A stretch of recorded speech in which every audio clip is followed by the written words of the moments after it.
she is still working on reviewing everything. It looked like there are some information she feels that they didn't provide that she needs.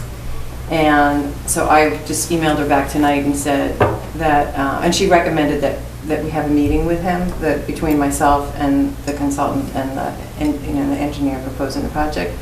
And so I responded back that I know the planning board's reviewing the project again tomorrow night at their meeting, and that maybe it would be appropriate to invite Erica, the town planner, to do the same. And then maybe we can get sort of what we feel like we need internally finalized. Unless you'd like him to come, and do that with everybody. But it might be something we can do during the work hours, to get it moved along. It almost seem, more streamlined too, just to do it that way. But.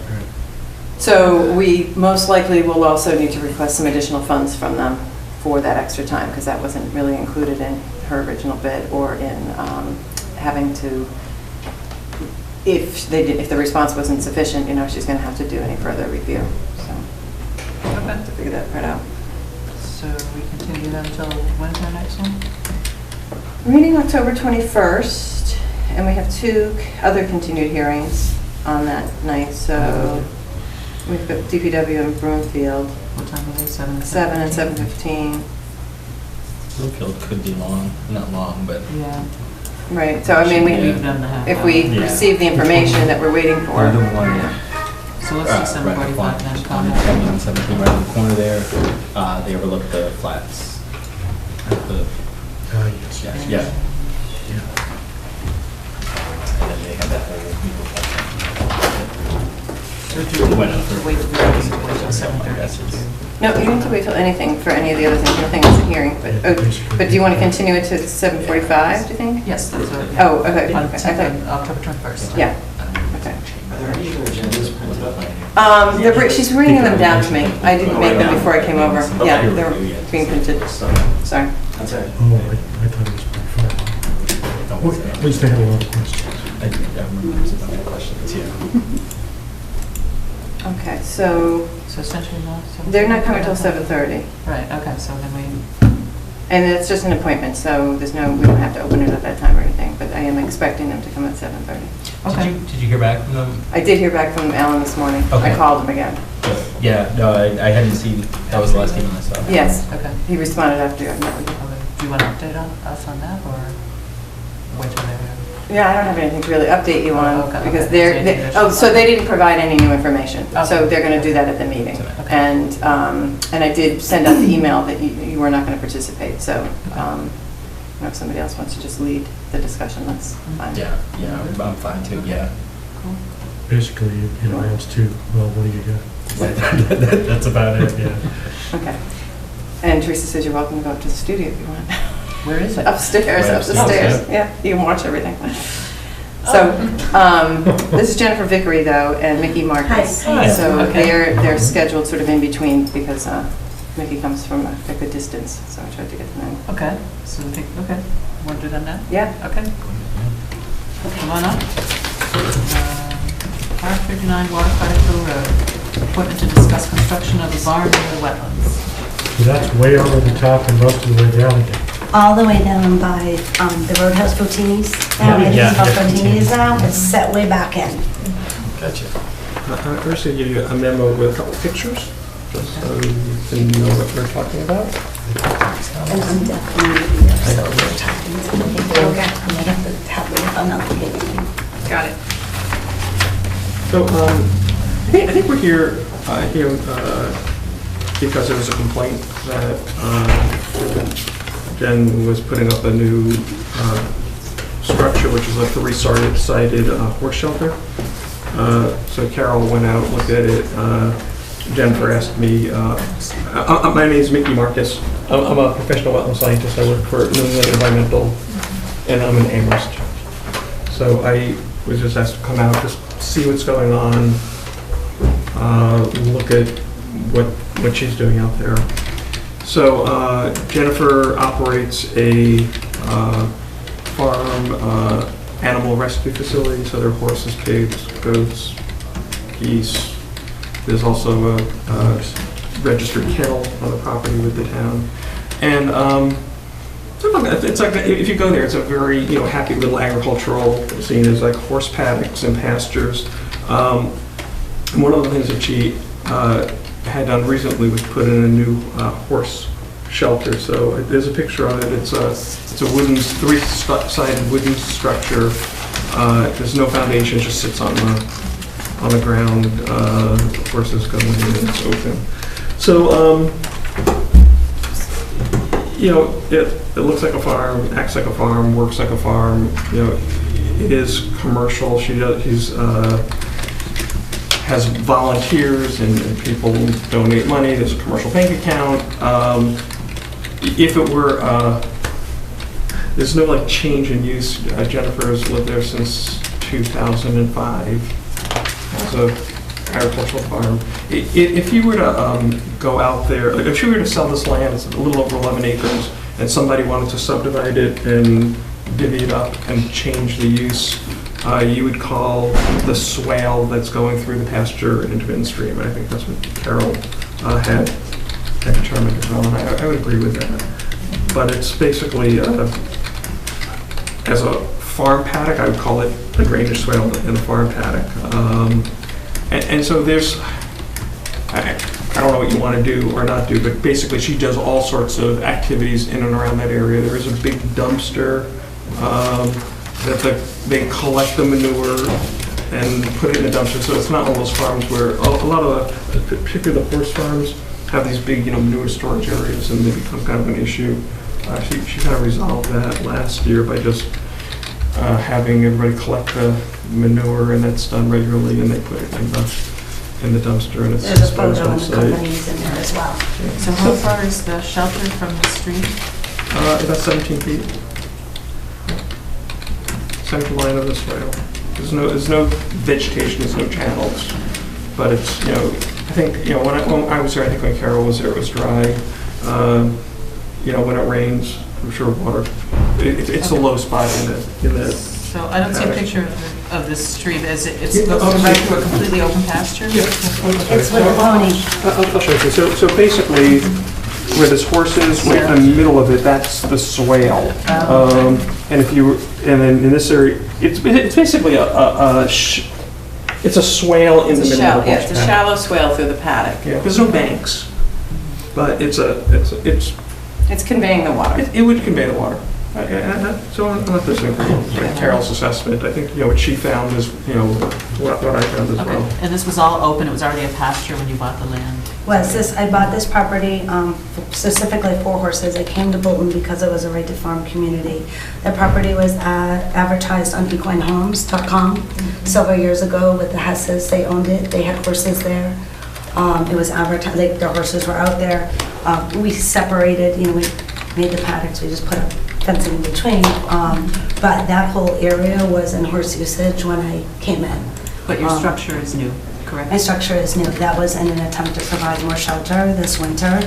And Okay, and you, so you did not need to get a building permit for this? I didn't realize, so that was, if that is the case, that was my error. I thought because it doesn't have a floor, it doesn't have electric, it doesn't have any of the above, it literally came in, they built it on site, it can get moved with skids. I'm new to this, like putting up things. I truly thought I didn't need anything. I thought only if it had that stuff, so that was completely my error. Okay, and do you know the dimensions? What's the square footage? It It says it there. 36 by 12? Yeah. Okay, so that's... So it's still movable. We can move it if I hook up, if I called Billy Battis and said, come down with this tractor, he could move it. He'd just hook it up and go. If you literally walk in, it's beams that literally run the edge of it, and then walls on the You beams. kind of did a little close-up of that Yeah. there, so you can see it's just sitting How on far there. would it have to be from an intermittent stream to be outside of that jurisdiction? Well, under our bylaw, 25 feet from the resource area is part of the resource area, so we usually try to keep stuff 25 feet. That's typical, at a minimum, but usually, again, we go through the whole process. So I always try to tell the commission to think about it like it's not there, so in the discussion, what we do think about, can you avoid having it in any of the resource areas or adjacent upland resource area? Can you minimize it if you can't, and what kind of mitigation? So again, the resource areas, under the bylaw anyway, the first 25 feet is part of the wetland, and then the adjacent upland resource area is another 75. But there's also the exception for agricultural activity. Right, well, there can be an exception, so that was one of the other things that I didn't know when I met with Jennifer, whether or not she might meet that, and I told her, that I would send her some of the regulations about it, and which is, I think, what sort of spurred her to get Mickey, and, because she didn't know as much about it. I don't want to speak for you on that. Yeah, no, I didn't, I Yeah, no. honestly, if you come to my property, there's lots of animals, there's birdhouses, we're very animal friendly. I truly did not even occur to me that was some kind of wetland, it's Bolton, there's a big hill behind me. So the rain, when it snows, it melts, it comes down every spring. So when the complaint came in from my neighbors, I've been here for a while, I haven't had any complaints. I totally, for Carol, I was totally taken off guard, and I had no idea. So I called Mickey because I had no clue, no offense to Carol, the lingo she was using, and I got kind of panicked. So I wanted to call an expert and find out if I'm doing something incorrect and what I was doing, and have someone kind of dumb it down for me. But so the other thing I said was that, I wasn't completely sure whether or not it might fall under the agricultural exemptions because I didn't know enough about the business or the use of the property. And so I called DEP and I talked to the new circuit rider there, and, she said, well, there's some questions you can ask to try to see whether or not this is a commercial enterprise. Because they specifically said, because from what she told me, she's sort of starting a new business, and you can, again, correct me if I say it wrong, but it's a new rescue business for the horses, and maybe the other stuff has been there longer, or maybe some of the other animals are all rescued too, I don't know. But I said, I'm not sure if you've had other projects, that DEP has seen that are animal rescues, because, it's on farm, and and again, exactly how you said it, it's like, it would really be a shame if, my trying to do this for these animals isn't considered enough agriculture than raising a commodity or raising, product. Right. So anyway, so the long and the short, she said, so you can ask some questions about, whether whether there are donations, whether you're a nonprofit or not, you don't have to be making the money, you have to sort of have the intent of having a profitable business to some degree. Now, I say that because to this morning I looked at the Farm Agricultural Handbook, which you must be familiar with, and it was a little bit more strict in how it defined agricultural use. Like, it really said you have to be meeting sort of two criteria, you have to be looking to make a profit, and you have, I'll have to put it up to remember the exact wordage, but I had kind of gotten the impression that it could be a little bit more gray than that when I had spoken with the circuit rider. Would kennel count at all? I mean, does the kennel turn a profit? Kennel does. A profitable venture on it. So, I don't know if a kennel meets the agricultural Yeah, definition either, though. But does the specific thing that we're looking at, the horse barns have to be, profit-making thing? Like, maybe she has something else on another part of the land that does make a profit? Well, Does so that you count? have to sort of look at, and maybe you maybe want to say it differently, you have to look at whether it's, some of the exemptions run with normal maintenance. So if she normally maintained the swale, like after the season and it got trodden down or something like that, or that it got washed out because of a significant storm, and normally she maintained it, that would be a normal use, and so that's kind of a thing. Again, if it was considered agricultural, land and agricultural use, then that would be a normal maintenance activity. So you have to look at it in a few steps usually. You have to look at, is it land and agricultural use? And is it a normal thing? And then there's a whole nother section on structures. Do you want to add a few? Yeah, and so usually with farmers, they get into trouble because they really push the normal maintenance. They take their ditches and they really dig them deep, or they fill areas, or they try to square off the fields and go into wetlands. And there's some exemptions for farm use, but it's supposed to be normal, not like taking like a a cornfield that's a wetland and digging the ditches so deep that you drain it so you can sell it for subdivision someday. That's what happens. You know, and you know, if you come out to Jennifer's farm, there's like no weird stuff going on. I mean, there's just like horse paddocks, there's a barn, there's, you know, feeding structures in the woods, there's fencing, everything's very tidy, very nice, very happy. And so, you know, the issue with the ag exemption is that, you know, farm-related structures are exempt. You know, normally people would come to the commission and just say, here's what I'm doing, this is what's going on. I think, you know, Jennifer missed that step with not realizing that I didn't know. Well, there was a swale in there. I guess sort of the way I understand the agricultural exemption is that the intent is to encourage agriculture, you know, production of agricultural products for people. And that's not exactly what's going on here. It's a shelter. And so I don't really know. I mean, to me, it is gray. It's not. Sure. So one of the things that the ag laws let you do is raise animals. You know, land and agricultural use, the first thing is animals, including but not limited to livestock, poultry, and bees. So like you have a bee farm and it's an ag use. And then, so she meets, you know, that requirement, which is raising animals, taking care of animals. And it also has to be commercial purposes. That's the other part of it. And so, you know, if you went to a bank account, you'd see that there's a commercial bank account. She takes in money, she pays for the supplies. It's sort of like run as, it's not a nonprofit, although she's considering at some point turning that into a nonprofit. But right now, it's a commercial farm. So, What would we expect the impact of this structure to be on the resources? Well, I think that because it's on the far side of the swale, you know, the animals have to go through it basically to get there. I don't think there's any way, the way No, paddocks so they just go right down. I don't know if you can see it in here. If you look at the photo with the pony, that's kind of at the top of my driveway, that's by my house. And the swale is kind of by that pony. And so the animals can go on either side down to get to it. They have to cross the swale, right? they do. Yeah, they do. So that's Yes, sort of my point. They have to cross the swale to get to it. So, Which they've been doing for God knows how many years, for 10 years with me, and then however long the houses And they're have been doing it there. without the structure. They were doing it. They were doing without the structure. So the yep. structure isn't affecting that. No, that's been a horse turnout for years.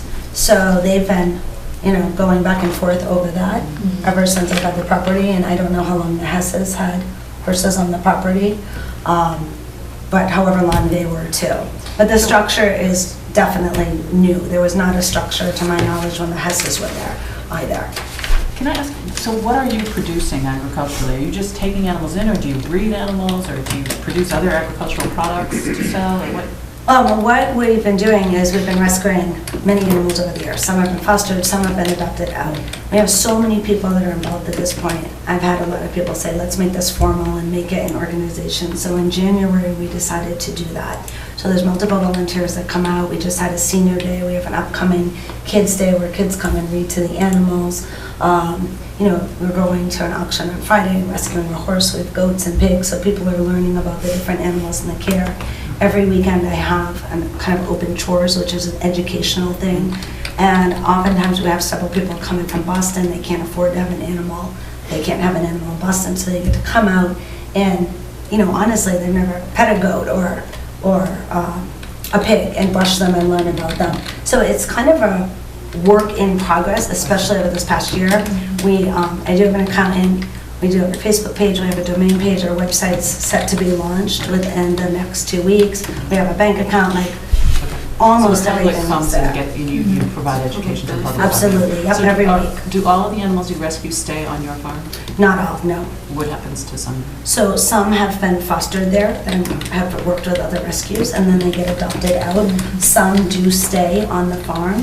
And, you know, the goal, of course, is that we can do more and foster out because there's only, adopt out, there's only so much room on my property.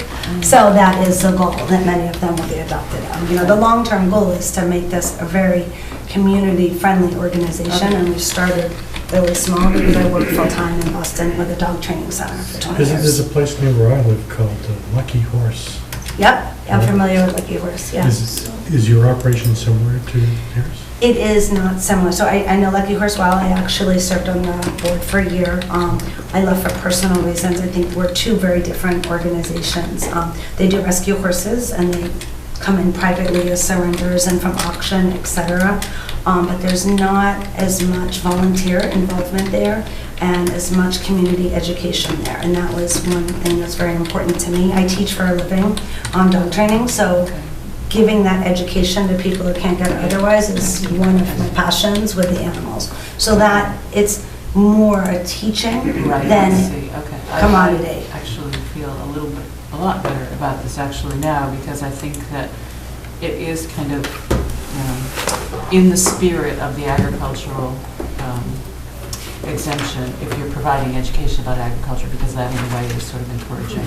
I have many people who can come to the table and say we do that weekly. And one of the examples they give in the state book, which I don't know if everybody's had a chance to see any of it, but this is just something to think about too. So, because again, stable people might also say that they're educating people. So I just want you to think about it. So they say, Mrs. Green runs a stable. Her customers board their horses there. The customers take the horses for rides on Mrs. Green's property. Some of the horses pass through the wetlands, and Mrs. Green clears the trails to keep them open. She also raises and harvests hay, partly in the wetland resource areas and buffer zones, which she feeds to the horses. The customers are charged for the hay that Mrs. Green provides. Is Mrs. Green's land in agricultural use? So again, that's the first thing you need to think of, right? The answer is yes and no. Yes, the land where the hay is raised, is harvested, and is in agricultural use. The hay is an agricultural commodity that's sold by Mrs. Green as part of her for-profit activity in running the stable. She could just as well sell the hay to a feed business or require her customers to supply their own. Instead, she's cut out the middleman. That does not affect the commercial nature of the activity. However, the riding paths are not agricultural use. Operating a stable is not commercial agriculture because there's no commodity grown on the premises. No commodity grown on premises is sold.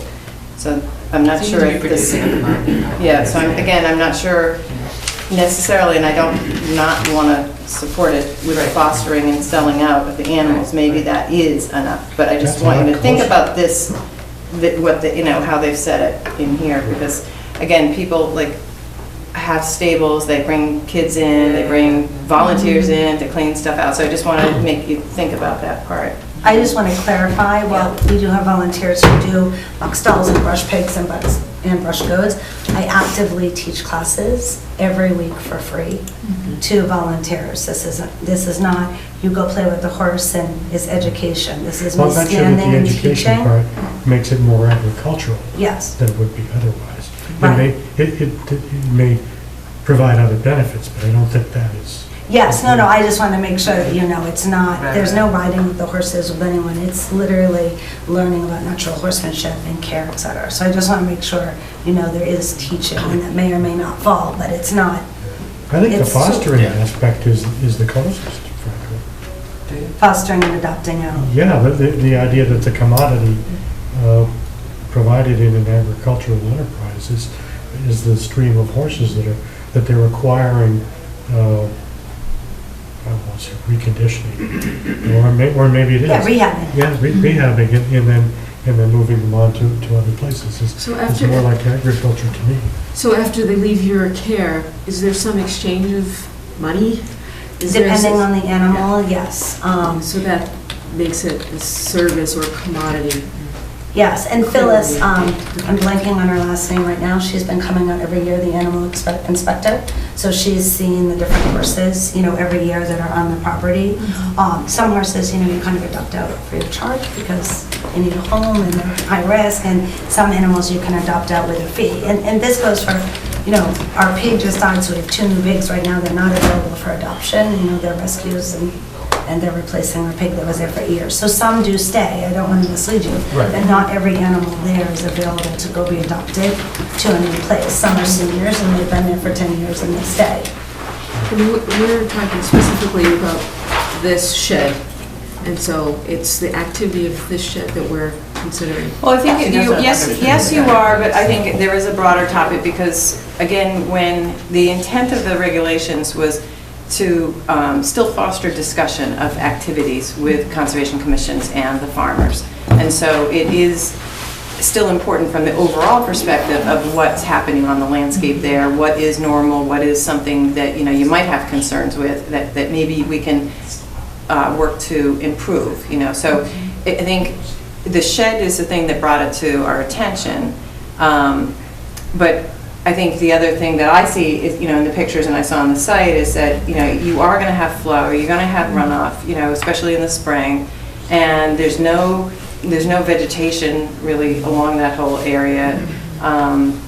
I know, you know, they've got a collection system. I don't know how often it is, but I know I did, you know, I obviously saw manure right in the swale or near the swale, you know, when I was there. So, I mean, there's still improvements that could maybe be made. And I think I sent you all the DEP stuff, right? You did. You know, and a lot of what DEP has put together was, and I'll try to get it to you guys too, is handouts about like vegetative buffers, you know, to wetlands. And so anyway, the bigger picture, I think, is just to educate each other, you know, and her to educate us on, you know, her operation and you know, animals. And now that we know there's a business, you guys might want to volunteer or find, you know, whatever. And you're all welcome to come you know, it's a and community understand. thing, but it's also for us to educate her about, you know, concerns for the wetlands. And I didn't really spend a lot of time on the wetland stuff. She sort of showed me where, you know, it gets wet, and then we looked below the driveway, and I didn't really walk down. I don't know whether you did. Yeah, below the driveway, it's kind of interesting. It just ends. It's just sort of like it's a diffuse,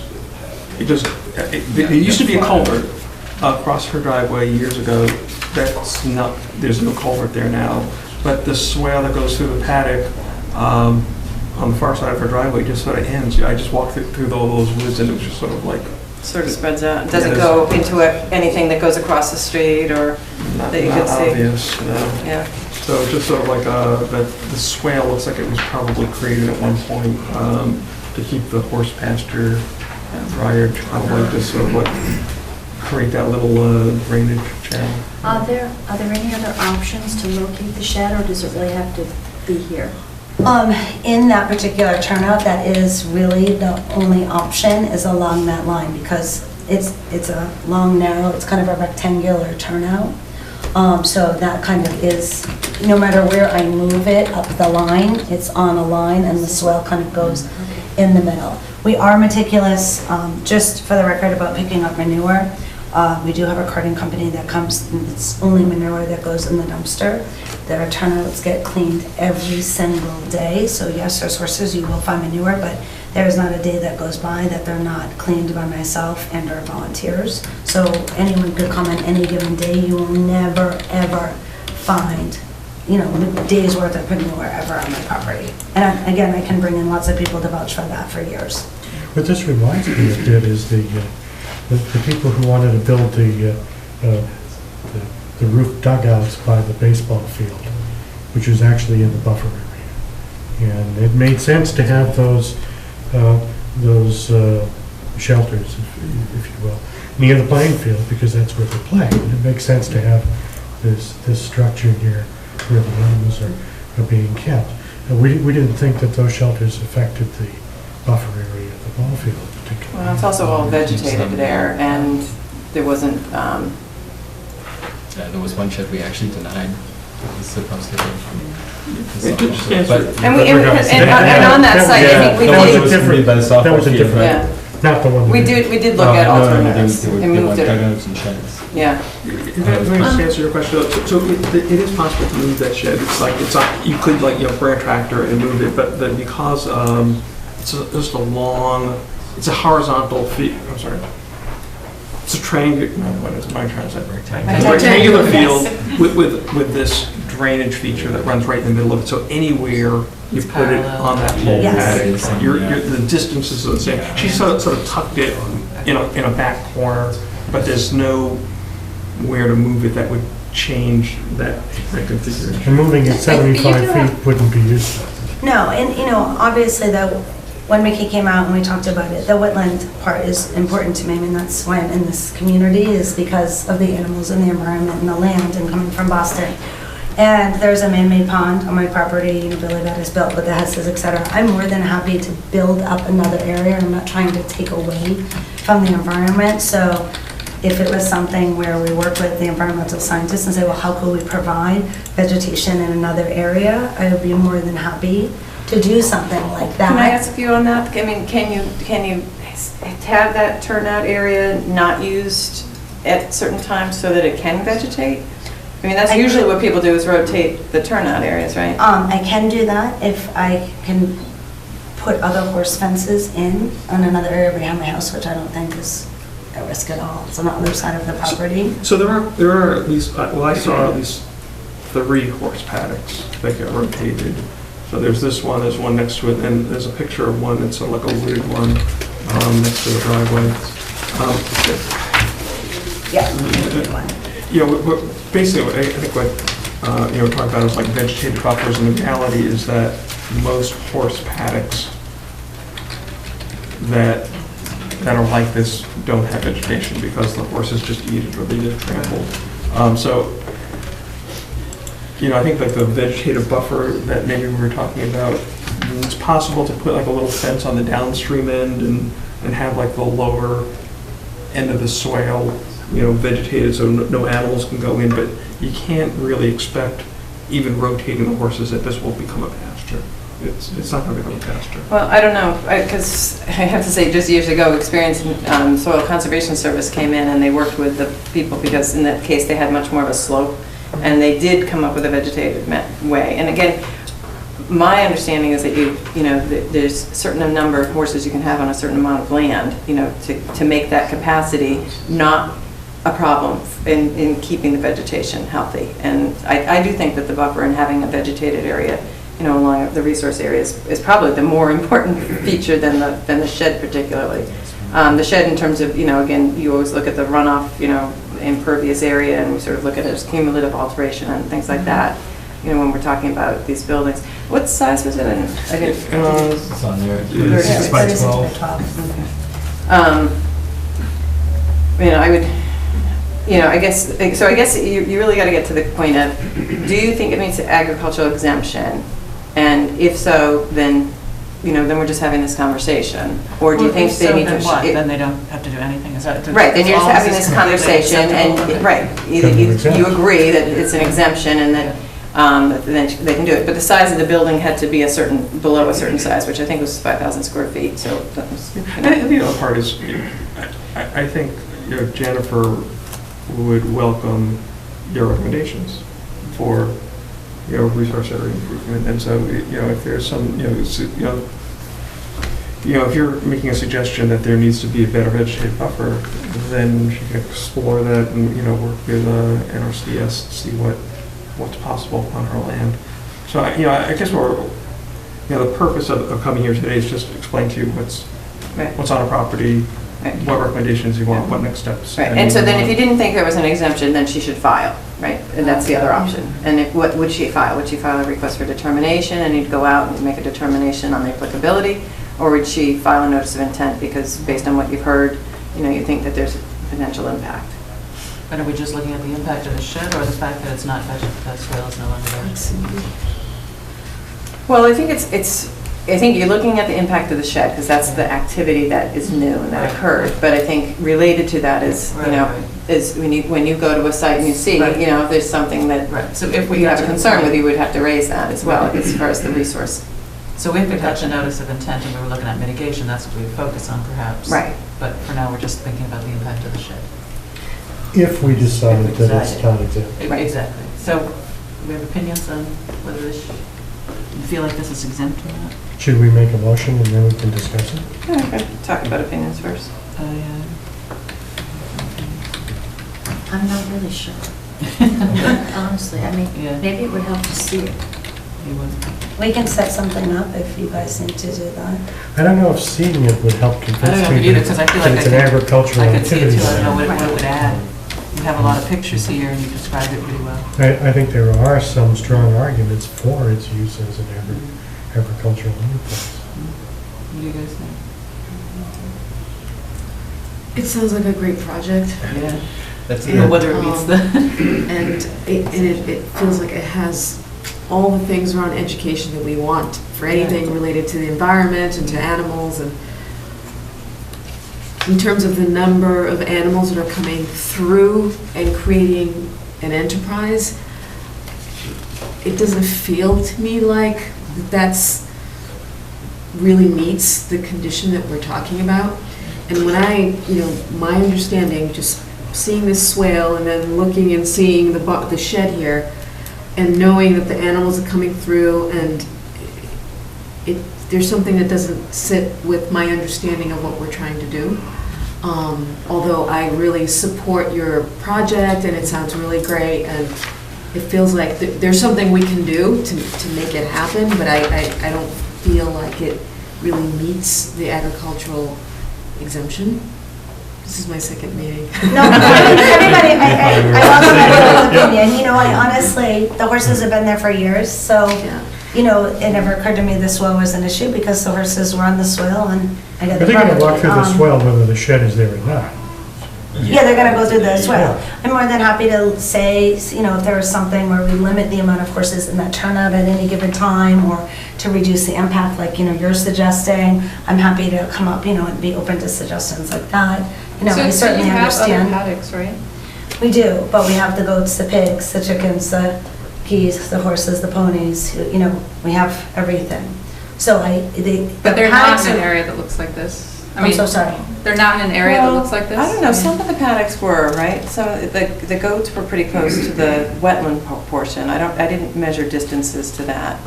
The goats are in the barn, and the barn has electric and everything, and that was there when I bought the property.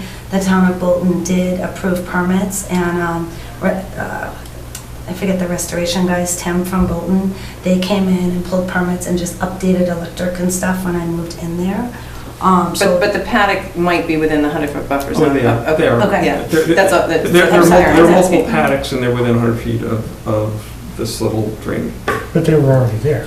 That's right, and the town did come in and give permits when we did upgrade that stuff. Well, again, the question that we started with is the land in agricultural use. So that there were horses, and you're saying other animals there, whether, again, it was agricultural use or whether they had pets or they had, you know, horses for riding themselves. I don't know any of that, and I don't even know if you would necessarily know. I'm 99.9% sure in the ad, it was zoned agricultural and residential. I would have to go back, I don't want to quote that without going back But and the researching. definition under the Wetlands Protection Act may be different than the definition of others, you know. So anyway, I'm not saying one way or another, it's just, so the question was from Karen, are there other paddocks? Yes, there are other paddocks, and some of them I think are, and Mickey's attesting, you know, they are within 100 feet as well. I don't remember, I think,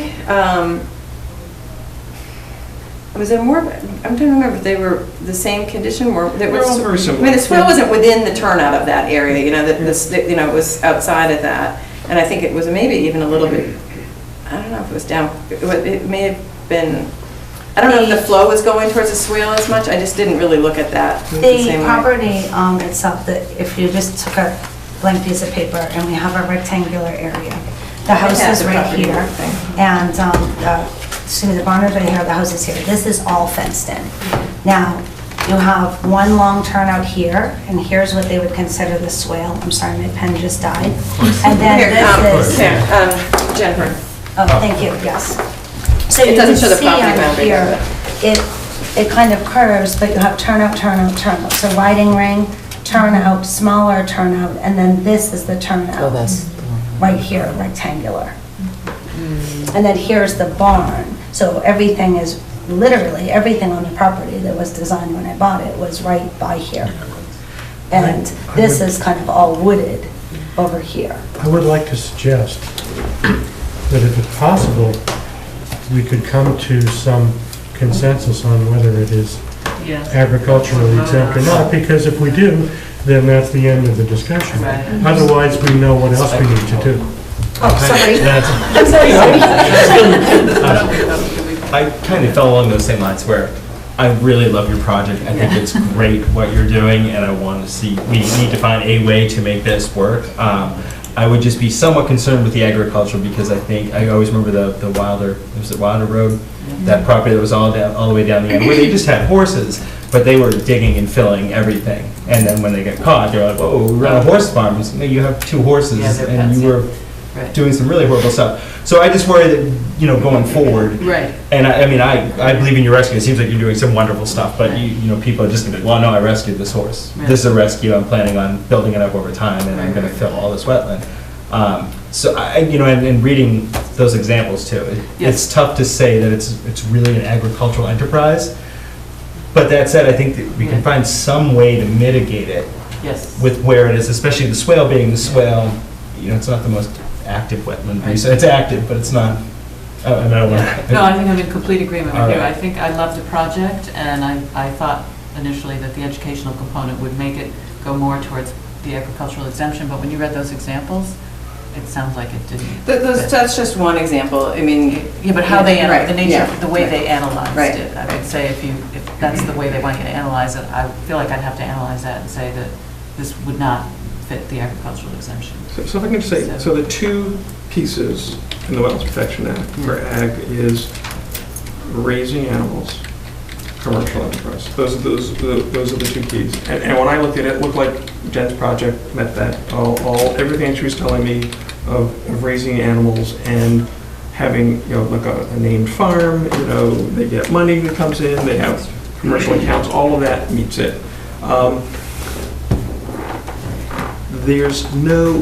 When there's a change in use, if she were going to, like I say, if she was going to subdivide the land or something, all the agriculture piece goes away. I guess I just don't think that rescuing animals is the same as raising them. When we talk about raising animals for agriculture, you're breeding them and you're selling them for food production or something like that, and that isn't what you're doing. I mean, it's close maybe, but it doesn't sound to me that that's what it is. It has a different mission, which is a great mission. I love your mission, but it doesn't seem to fit that. And I'm trying to understand, when you say rescue, after they leave your care, is there an exchange of money that is profit, which is the word that I think we saw earlier, that, is it going to somebody's ownership, or, where else is it going, and how, Do they sell it for pets, or are they used agriculturally, or not?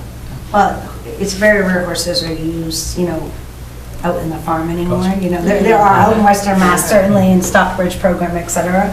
But no, there's certainly, I'm not breeding pigs for meat, I'm not breeding the goats for meat, so I don't want to mislead that. I do have proof that all these animals, 75% of the animals on the property are rescued. Some came with me when I initially moved and are not rescued. And I do have proof they came from meat auctions, that they are rescues, and we can certainly charge we can charge and make a profit to adopt out, I'll be honest with you.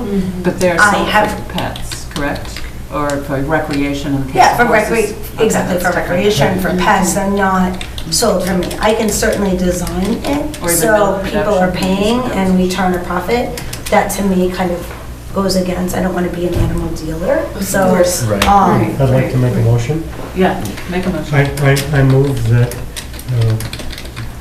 we decide that the enterprise is not an agricultural activity, and therefore that the next step would be to visit the site, and with an eye towards determining what kind of mitigation would be appropriate going forward. Could we separate and just do the first part? Because I don't know that we need to even go visit and do the RDA. I mean, we might go right to a notice of intent if we just vote on whether or... Certainly. I therefore move that we determine whether the enterprise is agricultural. Okay, so then make a motion that, or you want to make, I make a motion that we determine that it does not meet the agricultural exemption. Second. All in favor? Aye. Okay, so we all agree. Next up. Yeah. So now. So I guess the thing is that would it help you to visit the site to help her determine whether it might be more appropriate to file a request for determination or a notice of intent? Or do you feel like from the pictures and what you've seen, you can guide her in that? I mean, the other option, the other option is she moves it outside of the resource area completely, which again, they would be doing work in the area, so you might do a request for that. But if you want to leave it there, then do you I'm not sure that you would, so the question always is, with what you know now, do you think you'd be able to issue an order of conditions that would protect the resource area? Under the request for determination, you're going to determine it's in the resource area, it's an activity that it is in the buffer, but can you approve it in the buffer without any conditioning, that you think needs to be? I'm reminded of a site where they wanted to build, and they probably did, a garage on part of a buffer area, and we visited the site, and we determined that there was another area within the buffer that had been used as a parking lot, which Right. they could then restore Yeah. to compensate for the area that, now, if we took a look at the site, we may be able to determine Well, something. if she files, you're going to look at the site anyway, so the question All is, right. do you need to look at the site to give her further guidance on what kind of an application you would recommend? Or do you think you would know that you're going to go to a notice of intent, and so you'd wait for them to file the notice of intent, and then you go out, then? I mean, you're kind of moving into, I know one of the concerns for Jennifer is that we're moving into the winter, and so she really needs That to was make my sure big panic. that she has a shelter for the Yeah. animals, so I guess if you did the site visit, that might move it along a little faster, and then when she filed, then you might be able to determine if there was anything else you didn't see when you looked at the application. The shelter's you already needed to see there, again. she may need to move it, but it's not like we're not going to allow her to build one, because Well, it's been Well, built, there is an yeah. issue because there is no place to put this that takes it further from. Well, Jim's saying that in her mind there isn't, but maybe when you guys look at it, you might see something that she didn't think about. Like there was another area that, that could be mitigation, or that you could move it that would have less impact, or, so. I'm just trying to think the fastest way we can move it Right. forward too, but I kind of would like just to have ideas on or just ideas to be able to say, geez, maybe if we did this, or maybe we could replant this. And the pictures are wonderful, but just to get a really, No, of overview. course, you guys are all welcome to come out. Then we'd be visiting to determine whether she should go for the RDA. Or Yeah, I think that's what you'd be helping to determine. Okay. That made sense. I mean, it seemed like that would be one of the fastest ways we can move forward, especially if Would you happen to have a plot plan or a site plan or something that gives us the dimensions of the whole thing, and then we can see what everything. This is,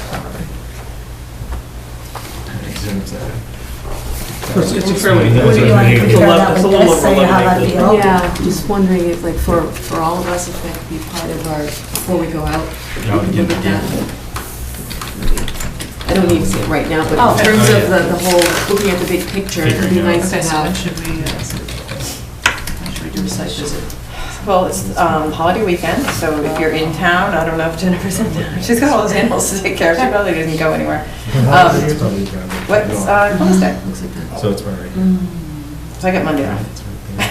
Aggie, you were not available on Monday. Are you gonna be? No, but they usually do the site visits independent of me. And I've been there. Not The the following weekend, I'm going to be away. How long? But,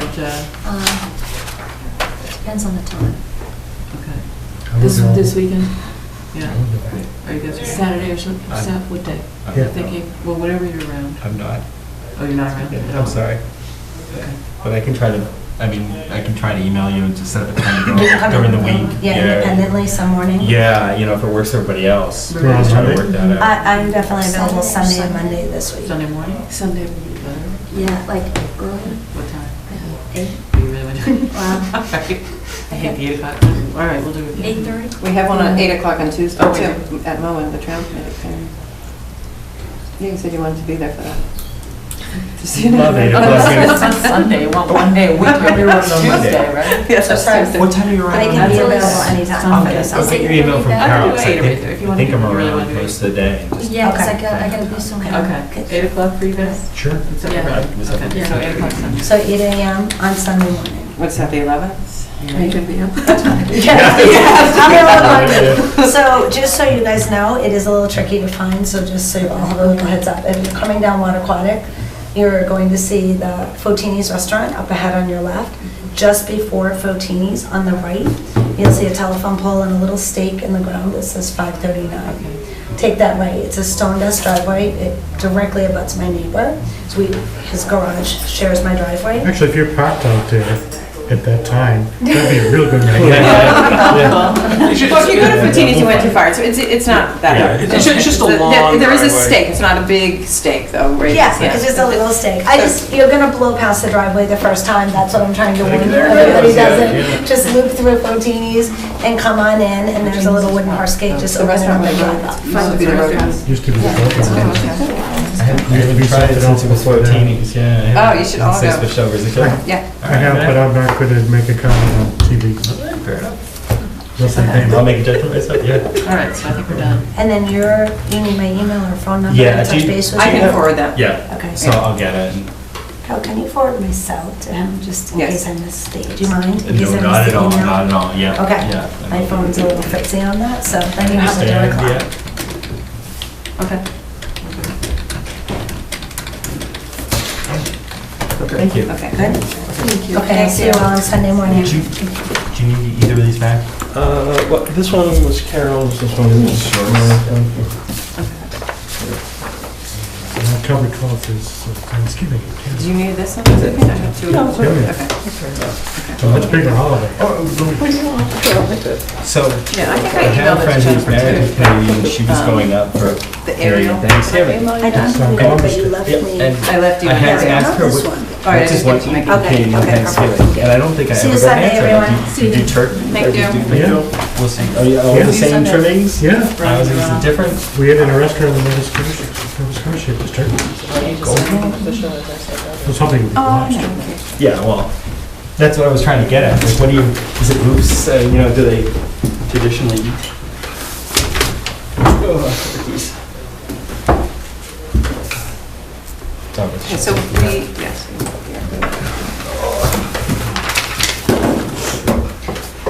Okay. So we are moving on to Century Mill Estates.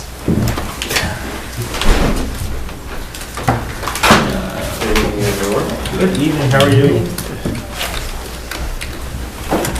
Was interesting. What are those things in these meetings? I wonder about marijuana. Did you guys find one? Very interesting. I didn't remember about that. I think Wow, that was Newton fun. has a conservation, or Nathan, where Nita. Nathan, They believe they have a Concom. You could volunteer. I could. You know enough about it. I could. Newton, they have so many, they have 24 aldermen. that Oh. It's so crazy. It Yeah. really, they have so many people trying to make these decisions. It's, Do you want to introduce for Liz's sake? I grew up, Yeah. Who else is Yeah, met? yeah, it's I don't crazy. know, Karen, I think Karen's met. and so happy New Year. like, So, Hi. hello, I'm sorry. Welcome. we have a new member, Liz, And an associate member, a new Karen. associate member, Karen. And Heinz is hopefully going to be appointed as a member. You can probably move up so you can join the party. Mhm. More the merrier. So this is Century Mill Estates, it's development off Century Mill.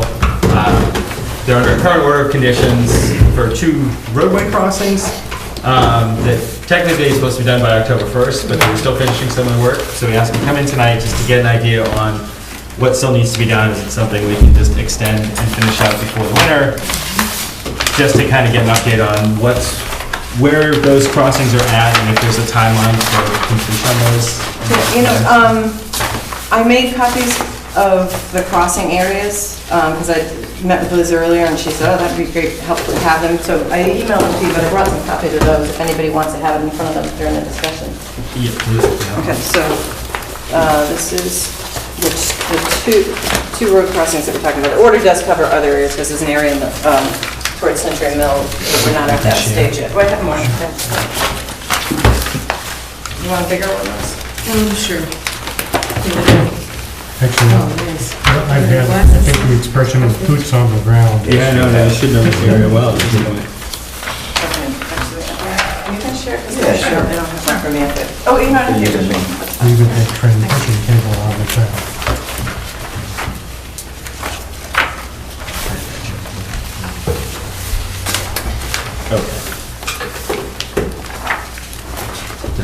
So, possible to give us an update on, is it the Road Seat crossing is the one that's almost complete, that's the more complete of the two, right? Right. Correct. All right. Well, the picture's worth 1,000 words, I think. So, I'm sorry.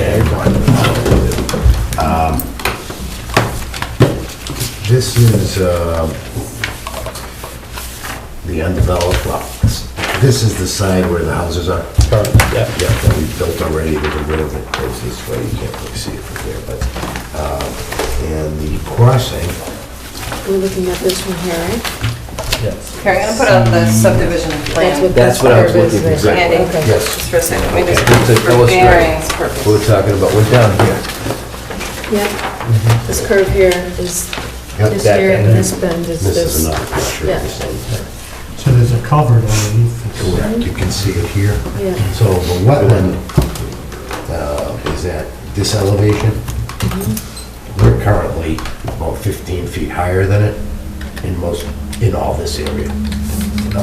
About here, distance from here. The wetland runs under this. So this spans, Carol, am I correct? The culvert spans over the wetland? Yes. So the wetland is underneath. So it was essentially filled because the culvert takes the place of the wetland there, Right. right?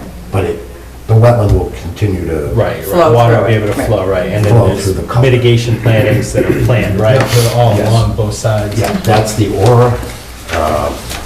The area that was covered by the culvert was replicated. This is the wetland replication, which is complete, including the seeding now. That's what this Okay. is here. That's correct. So, this was formerly an upland adjacent to the wetland.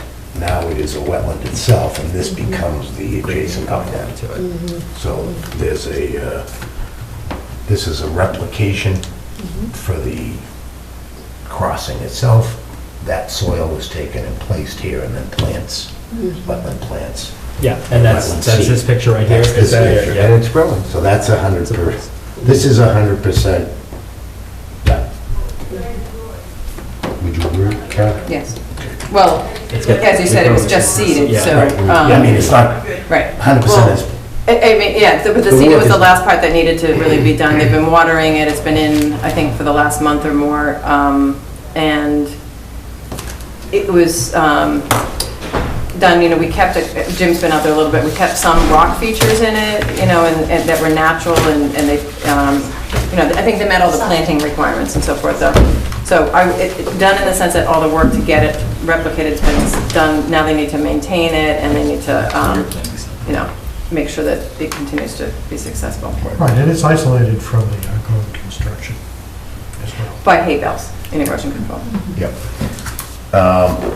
So the work that we have remaining, the bulk of the work, when we were talking about doing this crossing, is that the wetland really gets substantially protected as soon as you put the culvert in, because you have like an arch that goes over it. And then just, because you'll probably do other ones, and I have another one to do. Then what happens is you start placing these blocks adjacent to the culvert itself, and you're placing them on the ground this way and on the ground that way. And then you're working up and you're filling this with this, you know, in the middle, because there's a wall on the other side. What's left to do here is bring this out a little bit, continue this wall, but the remaining work to do is fairly quick. Quick's probably not the right word, it's about a week's worth of work. But, About a month? about a week. Oh, about a week. Yeah. It's not so much building vertically anymore as, you know, because there's multiple blocks here. Filling 15 feet, that's a lot of work. Now we're basically just extending it horizontally. So, It's- do you have a sense of the distance that's been done versus the remaining distance that has to be done? Like linear Well, feet, kind of? you could, I think we have, it's substantially less. It's completely different now than what we've done, because previously we were going vertically and horizontally, and what's remaining is mainly horizontal.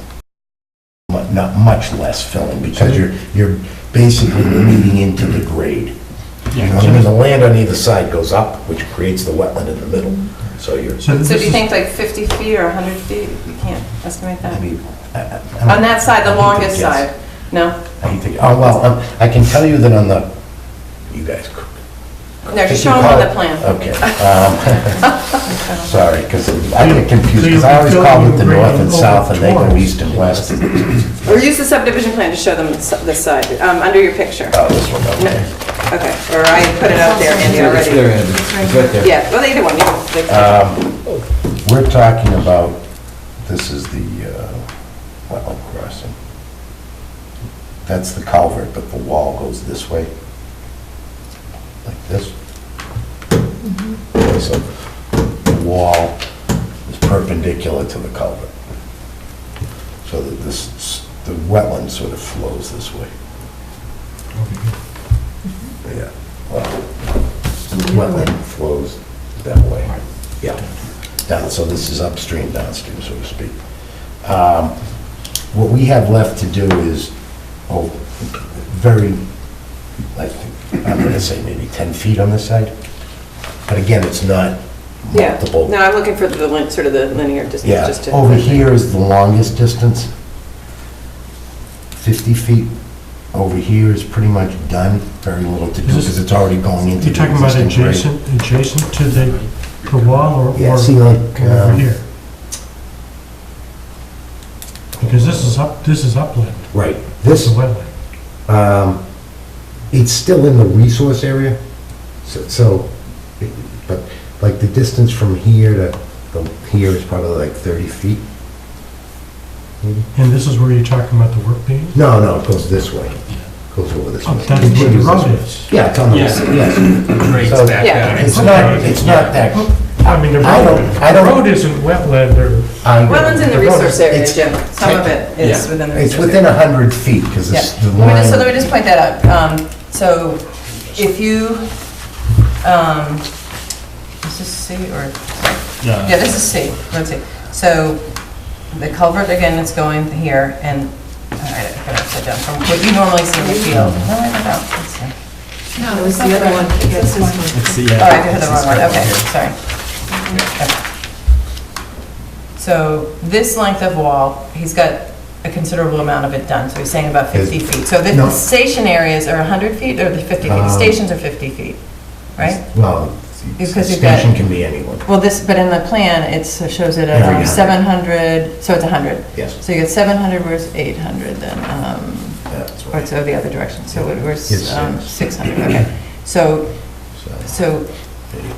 you think, I don't know that we know where we are I- on the stations, but maybe it's 7? I think we have like Yeah, so we're probably some to around do 7. there. Okay, then there's this length of Very wall. little, very little over here. So a couple more blocks over there. Because this is where the land is going up again. Yeah. There's not much here, there's not much here, there's not much on this side. That's, Yeah, can I just use your pen for 1 second? after October 1st, you're worried about it being rainier, and the work on the road itself doesn't seem to me like it's a particular danger. No, it's not the work on the road necessarily, it's some of this other slope and that we need to, I think, probably, Okay, because we haven't got that yet. no, we haven't got there yet, because he's just explaining where he is. But I'm just highlighting the edge of the wetland buffer zone for you, which is, again, under the bylaw of the adjacent upland resource area, so approximately like this. I guess I didn't follow the line correctly there. Something like that. So maybe it dips. I'm not sure. Shows it up here. I can't find the line there. Something like that. So the resource area, so technically under the plan that says, no working within wetland resources between July 1 and October, outside of July 1, October 1. So that's what we need to talk about. So right now he's talking about the walls. He's almost done with the walls. The grading, I don't think has been started really. no, we've been, the The grading. filling has happened, but I don't think it's like final grades, No, but it's been happening as the wall gets extended. In short, I think we're probably, we're talking a couple, 2-3 weeks to, and if you want the aura done, do the plantings and be done. Well, so the thing with, I guess the thing with the aura and the plantings is, you know, it's kind of coming to the end of the growing season. So that's another issue. October 15th is by definition the end of the growing season. So I'm not 100% sure whether, and I don't know whether you had any conversation with Brandon or anybody, but whether the filling, if for some reason it didn't get done within the next 2 weeks, you know, we're not going to get it planted and stabilized probably. So what then would be the concern, you know? If we did, so I think the questions are, do we, the way I put it in the email was, you know, what do we need to do to either A, button it up and stop work, or 2, continue? So he's telling you what he needs to do to continue and to get it, you know, outside of the resource for the most part. I don't know what we would do as the alternative if we said, you know, really, we don't think we can do that. What would we need to button it up? And I don't really know if I don't know that I have the answer for that. I don't know if you've thought about that. And which way is the greater risk? Right, and that's, I think, what we need to evaluate a little. I agree with Jim that where we're working now doesn't have a lot of impact. You know, if you go out and look. Why isn't it done already? It's supposed to be done October 1. So what's happening that it's not done? We've been working hard at it. You know, we were able to start July 1. Right. But that's what you scheduled to, you know, give us dates, and it was intended to be done by October 1. So, I mean, what kind of assurance do you have that you're going to be done in 2 to 3 weeks? It doesn't seem to be going to plan so far, so it's possible it might take even longer than that? Is it possible? Anything's possible, I suppose, but, I mean, we've done... So what's your confidence level on finishing in 2 to 3 weeks? I mean, Jim's been out there, it's very far along. And where we're working now is very much contained. I mean, you have a wall, and you're working in between the wall. So there's no work going on outside the wall. Everything is inside the wall. As you can see in this picture, we don't do anything over here or on the other side. It's a similar situation. It's up here. So. But you have grading outside the wall. We're grading here, Yeah, we're grading but it's here, grading here, grading here, you know, a lot of grading here. So that's what I think, those are the things that, again, what I've said is, I don't know if we stopped everything now, what the detriment would be versus finishing that, because I don't know, we're not going to get it stabilized.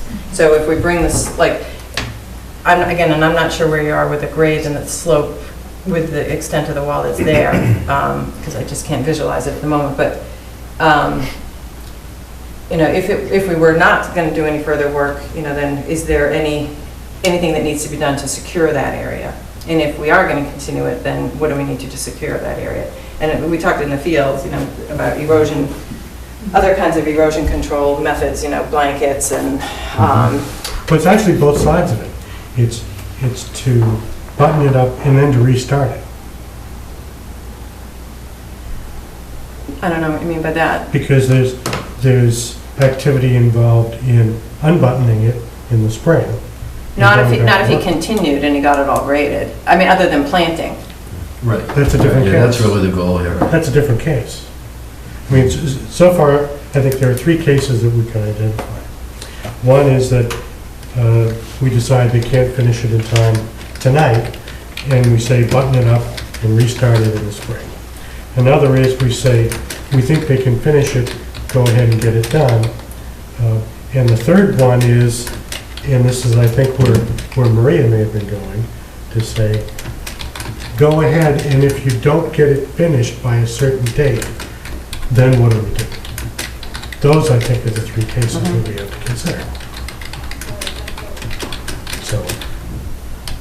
No, I would agree. I think, you know, I think that's a lot of, I mean, that's half the reason we asked you guys to come here. So what is your proposal? We'd like to finish it over the next couple of weeks. Okay, and so going back to what if you don't? Yeah. Like I have no confidence this is gonna be done in 2 to 3 weeks. Really? Have you been up to my project? I have. What do you think of it? I've been in your truck, haven't I? Yeah. It's nice, but there's some problems here, right? What problems? Well, you're going beyond October 1, so that's a problem. Right? Yeah, but I mean, if you go up and look at my project, I mean, it's, it's exquisitely maintained. I'm not denying, but, partially. But Part of the reason they put that October 1 is October the deadline 1st. for this work, and that's why you're here now. Well, I believe that was There were- partially there were- National Heritage too, right? there were some other The fall. Louise, Not on when- this, not on this. Not in this one, that's the There other there were one, some right. other significant delays that had nothing to do with the Conservation Commission, with the engineering and some other issues that didn't allow things to get done quite as quickly on July. we started pretty much on July. I- But what I was going to say is, the language, I always thought actually that the language here really had to do with the wetland itself. I mean, we're 15 feet above the wetland working on placed material. Yeah. Well, But then- within our bylaw, Yeah. it's within 25 feet of the vegetated wetland is the resource area, is the wetland itself. And then the adjacent upland resource area, again, is the resource area. The plans say within the wetland resource Yeah. area. I mean, in my experience of 30 years doing this, there's not much risk here at all of us, with us continuing But, working. regardless, and I don't want The to cut you. slopes are not extreme, and I think the Right. slopes are pretty steep on that one. Actually, I think the slopes are significant. But you know. it's one of those regardless, and I don't want to cut you off that, how impactful it is or not, for us to say, well, it's okay, you can still do it, you can ignore the orders and just do it. No, we'd have to get And I don't, and I'm inspection not every saying, you're doing it sloppy or bad or anything like that, it's just that we can't for anybody say, that's all right, it's in the wetlands, but we don't think it's really affecting them that much, keep going. There's a reason why those orders are there. And the degree of whether the work's in the, the work is in the wetland, it's within the buffer zone. within the buffer, not the wetland itself. Right, within the buffer zone, but regardless, and, I agree, you're up and out of it, you're trying to finish it off, but regardless, it's in the buffer zone. If we make that exception, then, it's open season for everybody. You don't allow anyone to work within the buffer zones past October? Usually we set up orders, well, technically you can't work within the buffer zone, we set up an extension to allow you to keep going till now. And we wanted to have you in tonight because it makes sense for you to keep going. No, I didn't know, but But we don't know, we generally don't. We'll ask for Really? something or we'll look for mitigation, not since I've been on. I've never. really? I thought that was really just a special condition relative because this was a wetland crossing. I think it probably varies a little bit more. We don't have as much work that happens probably during out of the, the spring and the summer and into the early part of the fall. As the site, it depends on the sites, and I think this was something that was put in by the engineers, and it's something that the commission agreed to, or I can't remember that, back to 2004 when we first started. It may have been something the commission asked for, and it was put into the I think it had plan. to do with, though, the working when we were putting in the culvert itself and the footings for the culvert, which were being placed in the wetland itself, Right. that it would be done in a dry. Well, it just says work within resource areas, so adjacent upland resource area or wetland resource area. Resource areas at each crossing shall be performed between July 1 and October 1. But maybe we should And- think about why it was. Okay, Right, but, right. well, I I think don't it know had that the to do with commission's the really footing. doing that at this point, I think. Yeah, I mean, it's an existing order of conditions that we're not reopening and redebating, and, we're not gonna change the orders right now. The orders and conditions are that were set in motion for a specific reason. For me to say, well, I don't know, whatever they thought about those motions, let's throw that And out. we do have two sub-sites to consider, one of which is much further advanced than the other. Right. The amount of work remaining on one of them is quite different from the other. So I have a couple of This other is strictly questions for road too. safety we're talking about. Yes. Strictly for road safety. Right. Right, And so on road C, I have a question. If you were to continue, I guess if you were to continue to finish the work on the walls and the grading and stabilize it in some way, what else would be happening in terms of drainage? And what potential impacts would there be during the rest of the off-season? Like, would you be putting in the, what else is shown on there? The drain, the culverts and the drain There. pipe and this outlet that's direct, within very close proximity Yes. to the wetland itself. Yes. So, The drains have been installed.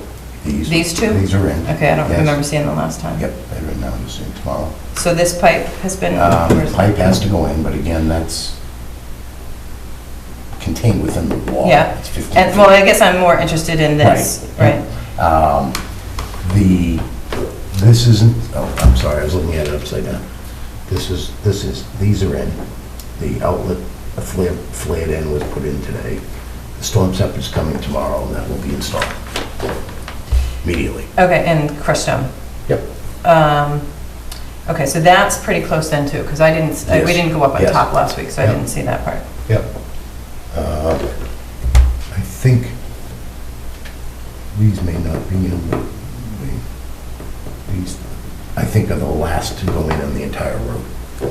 Other than that, the drainage is Do you think these two are in, and the storm scepter's been ordered and it's coming? coming tomorrow morning. Okay, all right. And the flared end's in?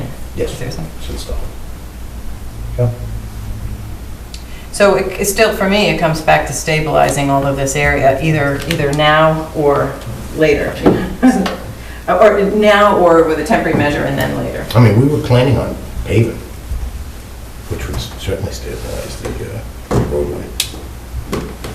Do you have any other further drainage that has to go in up, as you go up All towards the- the main road? All the drainage is in, it's under the road from, the only... But how's that, I was gonna say, how's the road training? Is it crowding? Is it gonna be flashing off to the sides? The road drains to, roads are... Right, right, Yeah, right. it It's is gonna crowded. flash to the It's gonna- side. And then you have... So, yeah, because, I mean, that would be the, because that's where it still needs to be graded, which it will be. Yes. But that's where the Yeah, no, plantings the are gonna need to road- go in. That's the one I would worry about erosion.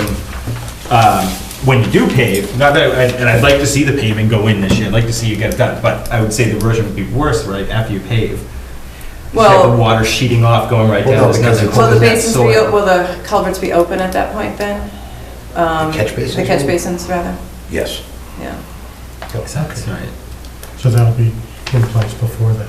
Right, right, no, I'm just worrying about it sheeting off the roads and down the embankments, down the No, well, sides. the catch- before we'll they've go to the been catch basins stabilized. and No, if they they're- It'll get those catch, in. yeah, it'll They go- catch and drop, yeah. Right, I mean, we can put in a, Yeah, no, I was just curious. we could also, I mean, we could also put in the berm itself, although that's not what's typically required by the planning board. Well, yeah, because then if you don't put in the berm, it's not gonna go to the catch basins, and it is gonna go down But over the you can slopes. do a, like a dribble berm, which is sort of like A a, temporary one. yeah, because they do get beat up during, When- no, during construction. Oh. When you're building houses and people, you're driving on them, so you put a little, So I know this isn't completely a conservation question, Yes. but I'm gonna ask it anyway. So what else, is there anything else that you would need to do in order to be able to start getting lots released to do construction on those other houses?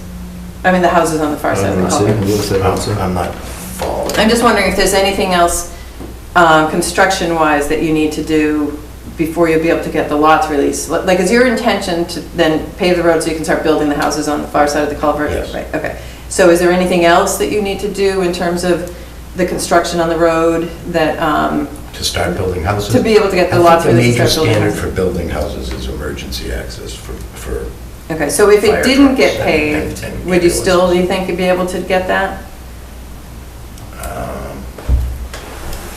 I think so, because I think the standard is, Having emergency access? yeah. So like even now, have you gotten to the top of, above the culvert? Had to go 5 feet above the culvert? Oh, yeah. So you're at that top level on the culvert? Yeah. So you don't have to go up the lip that you had last No. week? Okay.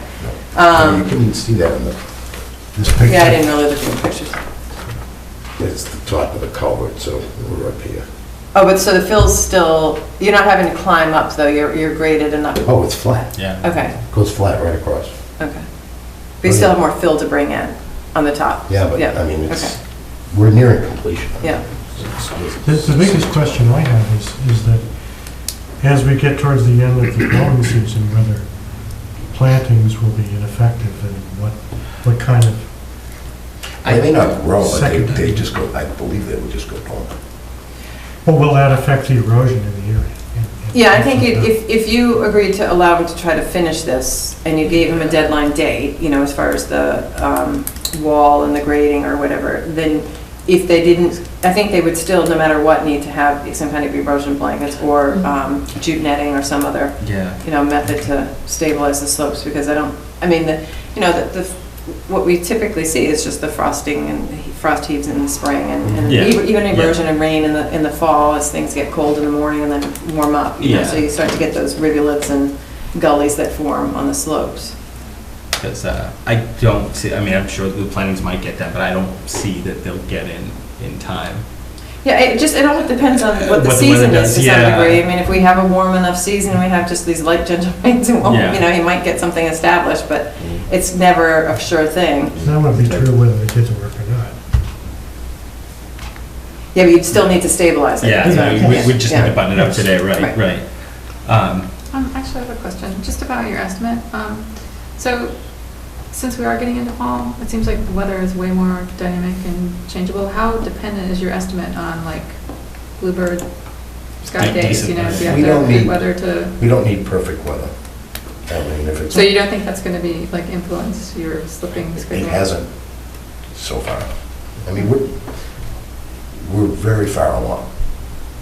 It's, They do work in the rain. yeah. Okay. And the only, I mean, I think you probably don't work exactly in the lightning, but, but then they may still, I don't know. There were these cool yellow things. Well, I was thinking more about these slopes and grading and stuff Right, like yeah, that. it's You know, too you're talking minute, about water yeah. here, and I don't know. Yeah, well, like, for example, the material that we're placing here is, you can see in the picture, it's stockpile. See right here, this picture? Mhm. This is all crushed rock. So Yep. this material that's specified all along here is very much, very rocky. So it's. Yeah, but your slopes aren't gonna be. Yes, yeah. It's just a normal, Yeah. for what we do, this is not a bad season. It's just not dry like the summer, but Right. we certainly build roads. I kind of like this to get everybody else's input, but the way I would tend to lean, depending now, I think it'd be best if you could finish the construction now, you know, this season. It'd be great if you get the plantings in, at least get that started. Yeah. I would lean towards doing an extension with a cutoff date, whether that's, you know, 3 weeks out, the end of this month. We can talk about that. But the only thing I would say is if we were to do that, that would be, you know, please be ready to button it up on that date. You know, I think you sound like you're confident you'll be able to get it in the next few weeks. Weather is a huge issue. We never know if something crazy is going to go on, something crazy happens on the site, you never know.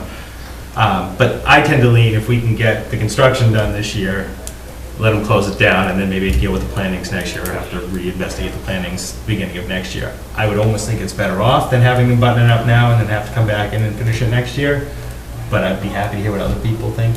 I go along with pretty much everything you said. I think what I would add is the longer that we leave areas exposed to the elements, the more risk they're under. So getting it finished as soon as possible, I think, has some positive aspects to it. In that we don't have to, you know, recapture and rebuild in the spring after the damage that happened once we buttoned it up. So I think there are a number of good reasons for going ahead with a firm date in mind and getting it finished. I think getting it finished is a good idea. I think not getting those plants established is definitely a risk early. It seems like We may have to You use might- an artificial. forgo Yeah, that. erosion control, something like this or something. Yeah. Are you familiar with doing the plantings and having the erosion mats at all? Like whether that, Having both, yeah, both are possible, yes. so they just cut around them and then If they're stake them biodegradable, in? as long as they're not like, you know, some kind of plastic or something, but So some it is kind of- possible. So there are materials that you can put down and then plant right into it. So biodegradable. We had very good success with,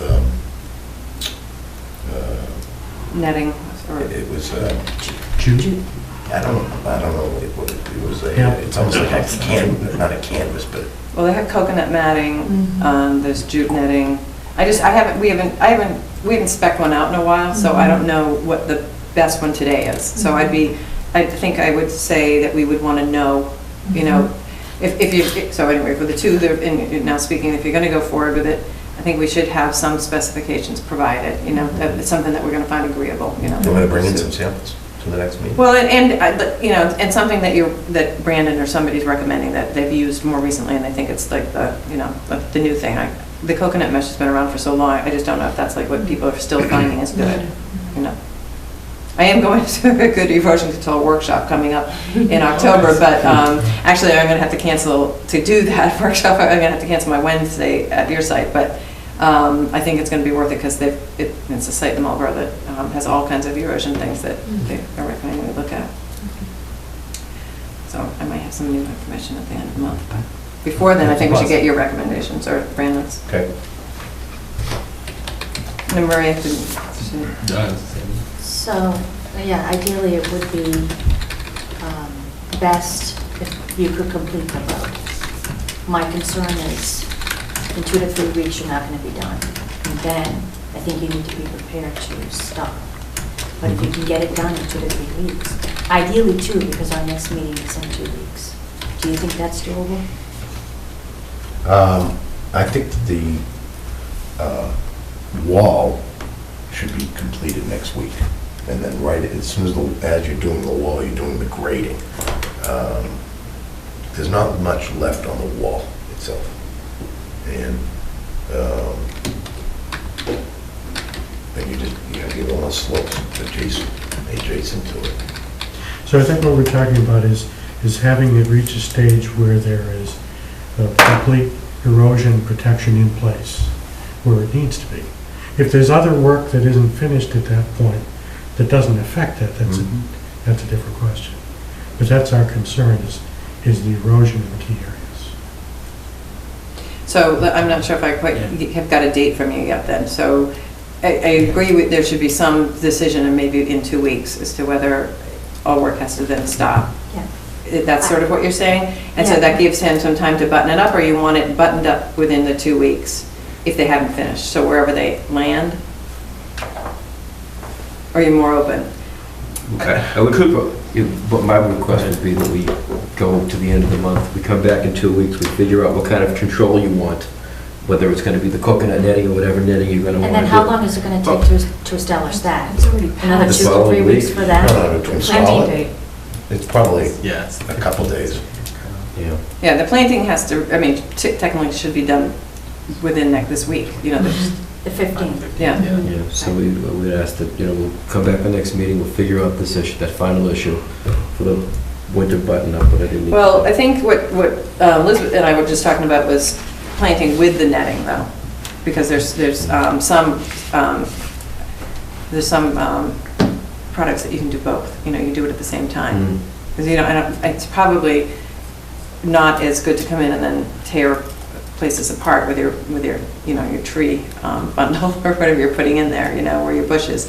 So if you do it at the same time, there's a product that you probably work with that way. So were we asking for possible recommendations for how they might stabilize? Well, what I was going to possibly say, and I give up, but is wonder if we can do an extension that is only 2 weeks, well, 2.5 weeks, something like that, and then ask you to come back with some of the recommendations for how you're going to button up, and give us another chance to look at that point to see if you've made 2 weeks worth of progress, barring, again, torrential downpours. And we always have the ability to extend out from there.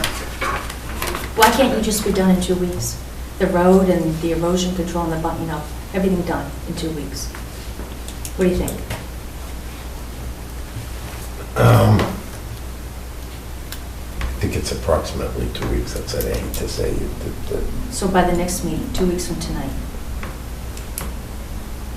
All I can do is try.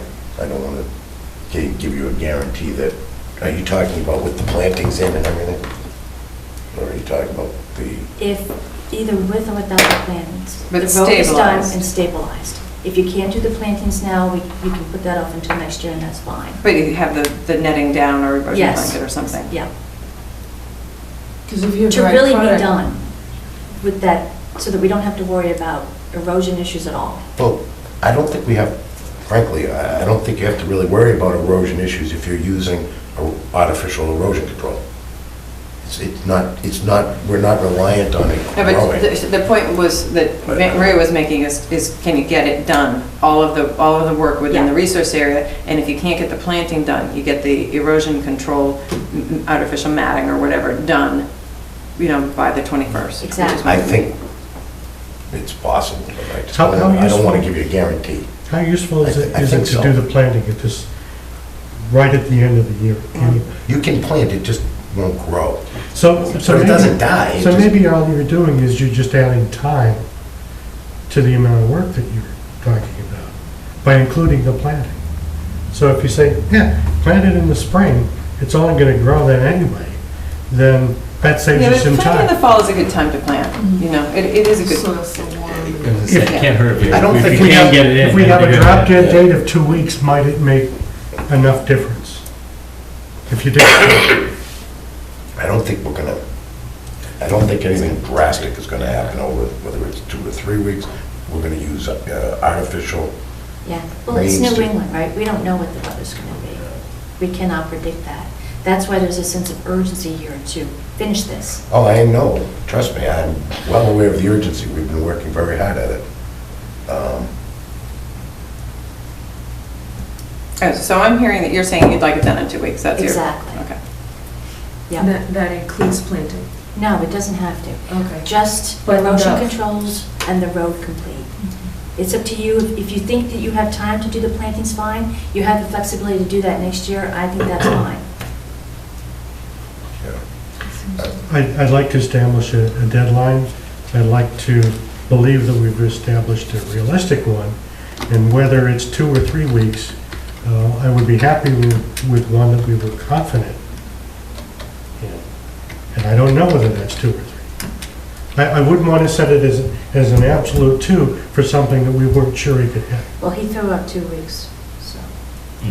He can have it buttoned up in 2 weeks. He may not be done, but he'd have to stop and button it up. That's basically what it would come down to. And he's so close with the edge of the wall, he'd probably be, if he had another length of wall, it'd be another length.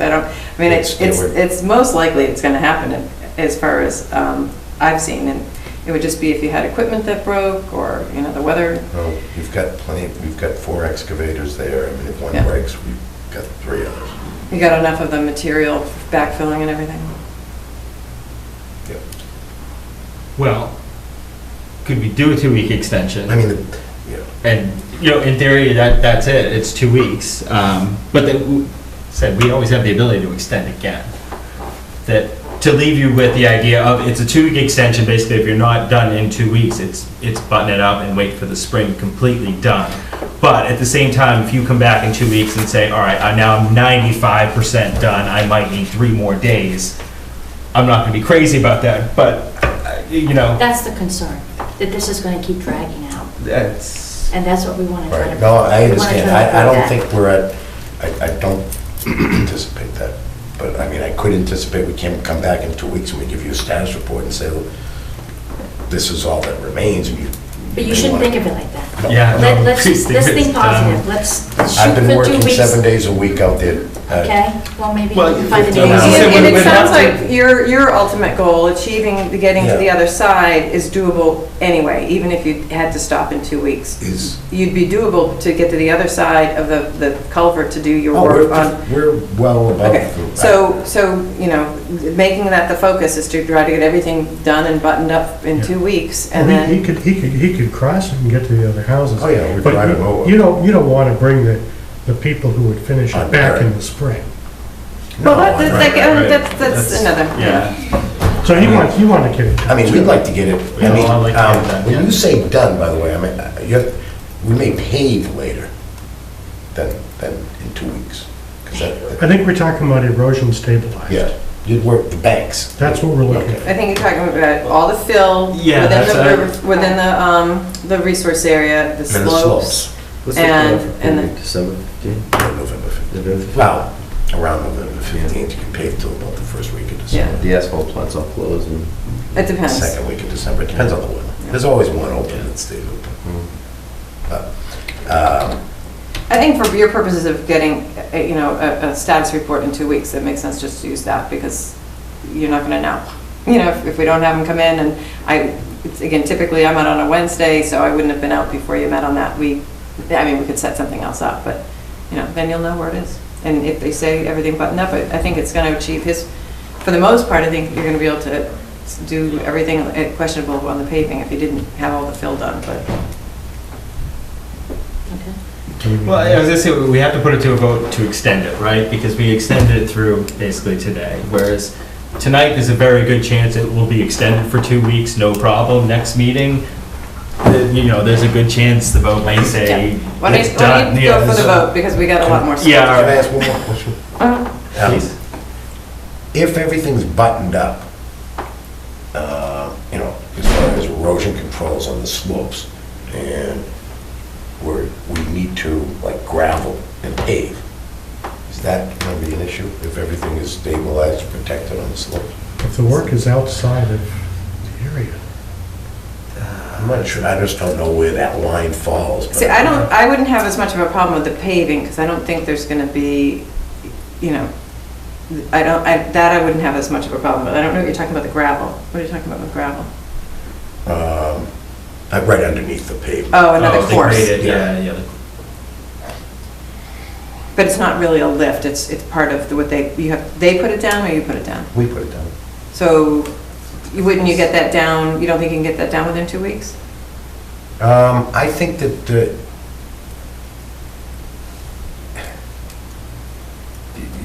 right before you pave, you always have to, like, just, Yeah, you know, graded. you have to. Okay, so there's some work you think that, to get it, to make sure it's compacted Yeah. before they put the pavement down? I wouldn't think that that's a problem myself, Yeah, but, just be on the road in theory. yeah. If the As long gravel's as they don't bring already the branches there, over it's the just a road. matter of flattening it, then it's like. Yeah, I think it's just making sure you can have it bind properly, Right. you know? Right. So whatever action sort of for that, it's not really bringing in. you know, Right, yep. It's not like bringing all the fill from Lowe's. No, no. Be fine Okay. with that. I personally, from what I'm hearing from Carol too, I think I'd be personally fine with it.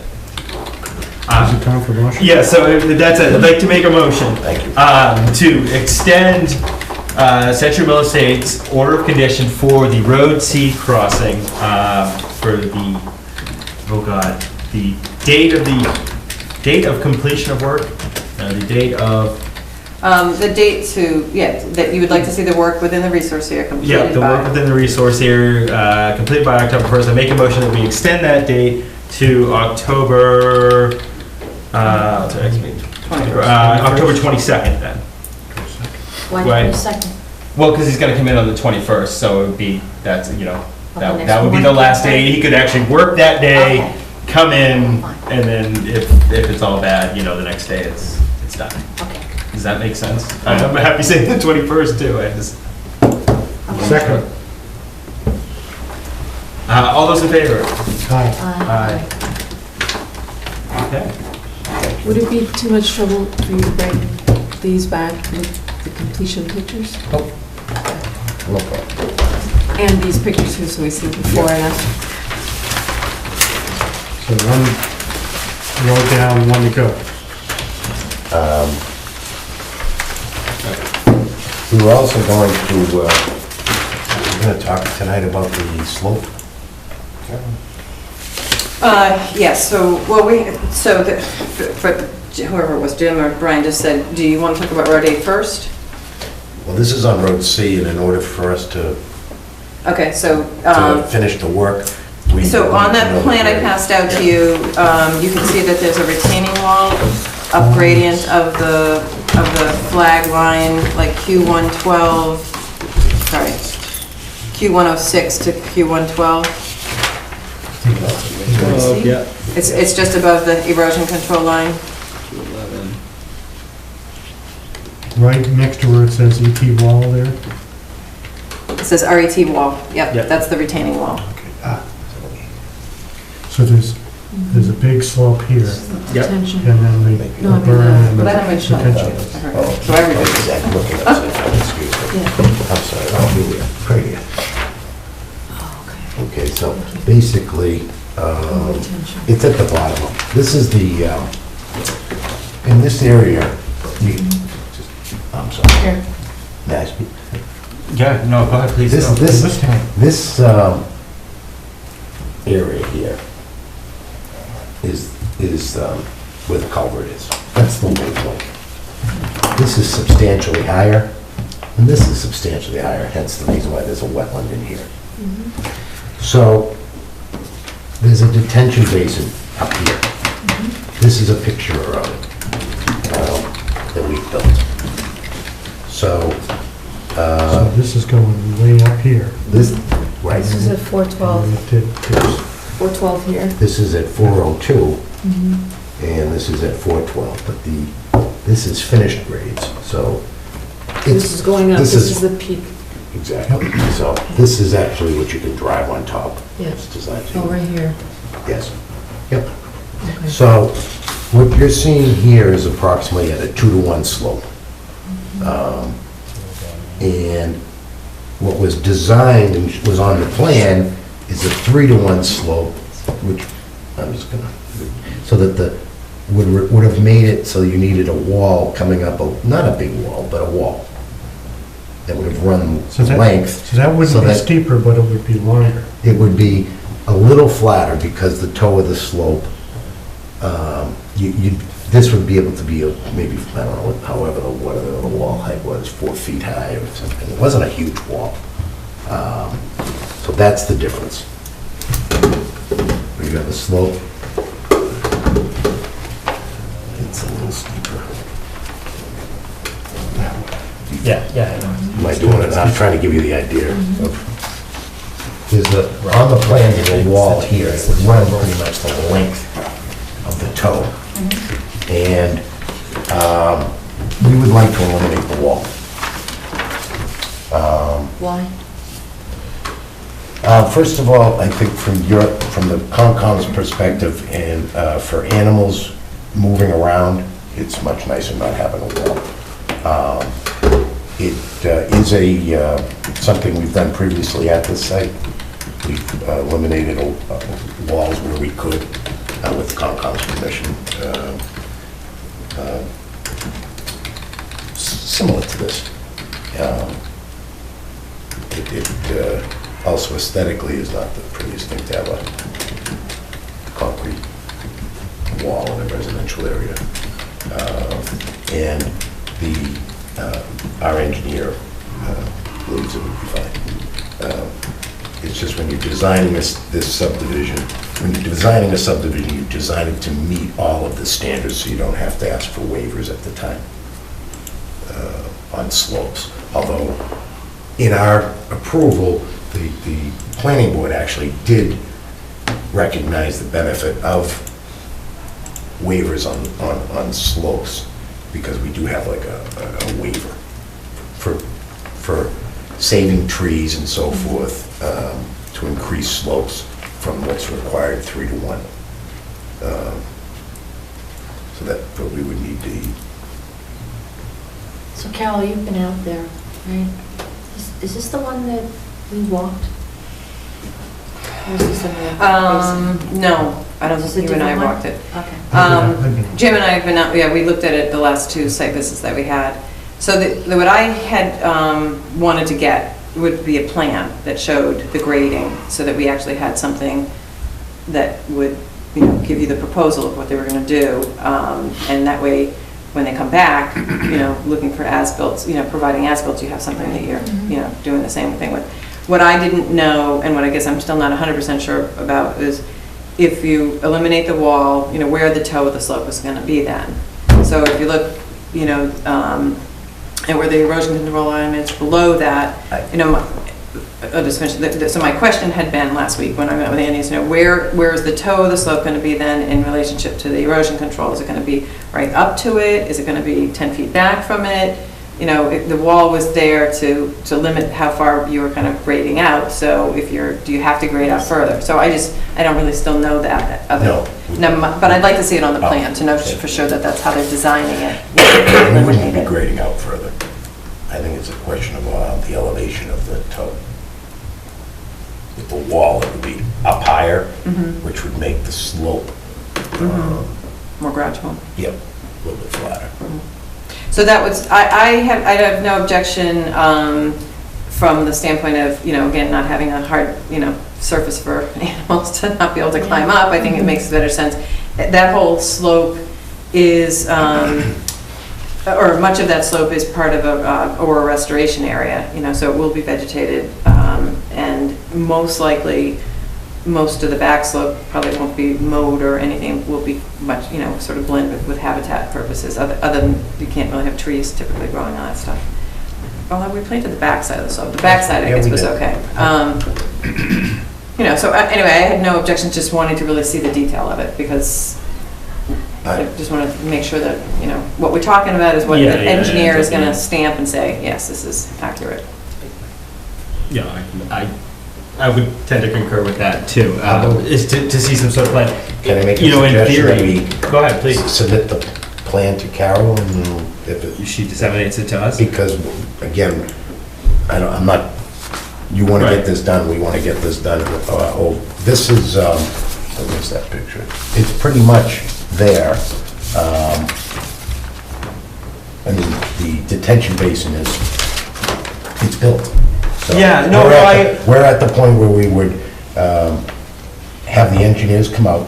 Yep. And they would stake, and Right. and then we would tweak the As grading. necessary, right, And that's right, it, to and bring it then down we would even, loam right. it, plant it, and Okay, so now, some of that's in the resource area, so is that part of what you would be doing within the 2 weeks? yes, well, we were, if, So, but I'm just saying, so you want to be able to get that I'd done within like the to 2 get the weeks? order planted and installed. Yeah, so then that would be the thing, that if bringing the plan back, waiting until the next meeting Right, would right. delay that happening, I guess is the thing.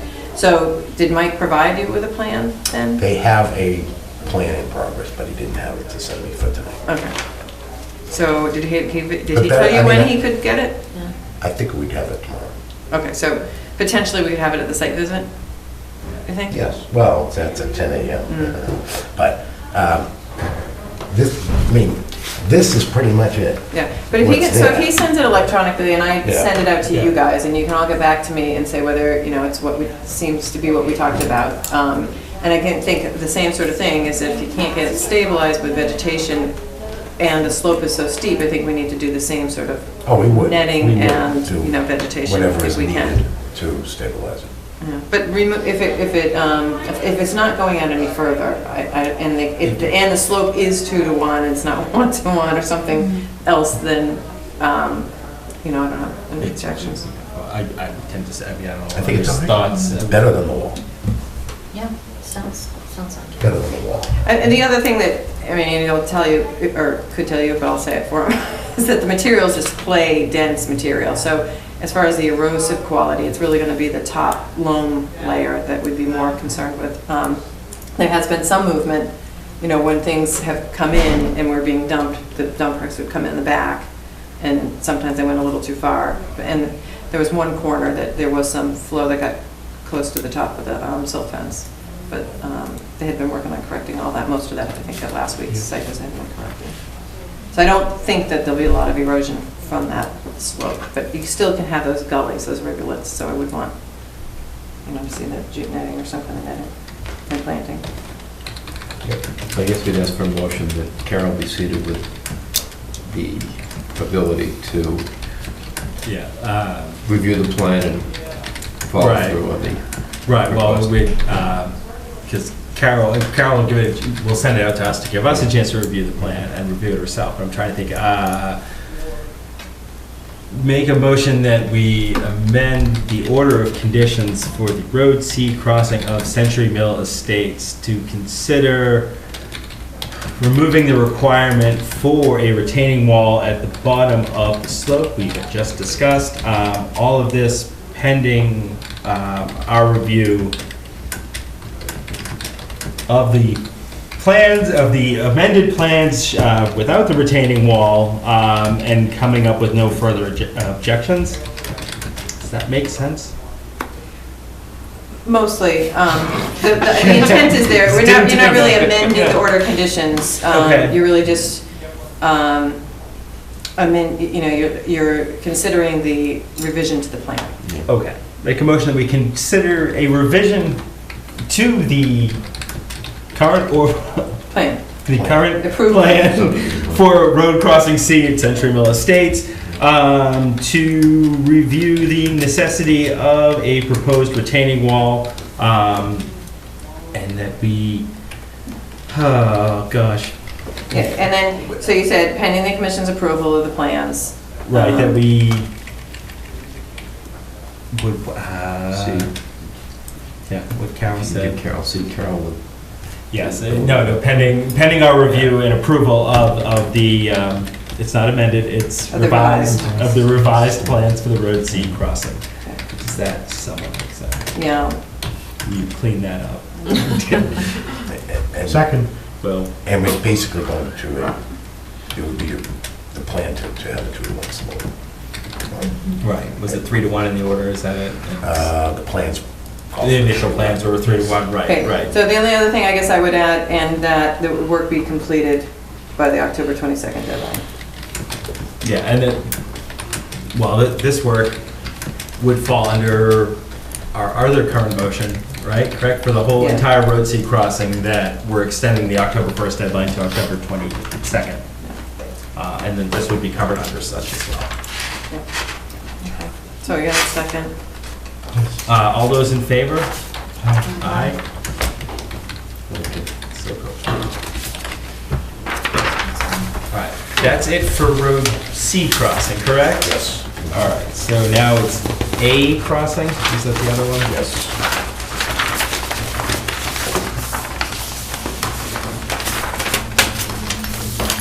Thank you.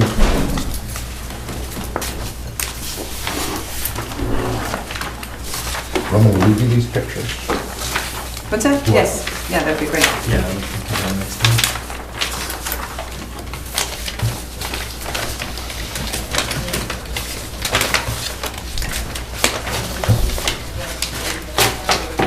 These all have to do with it. Okay. I do have, by the way, I did write up a status report, it's basically what we're talking about. Okay, yeah, if you can give me that.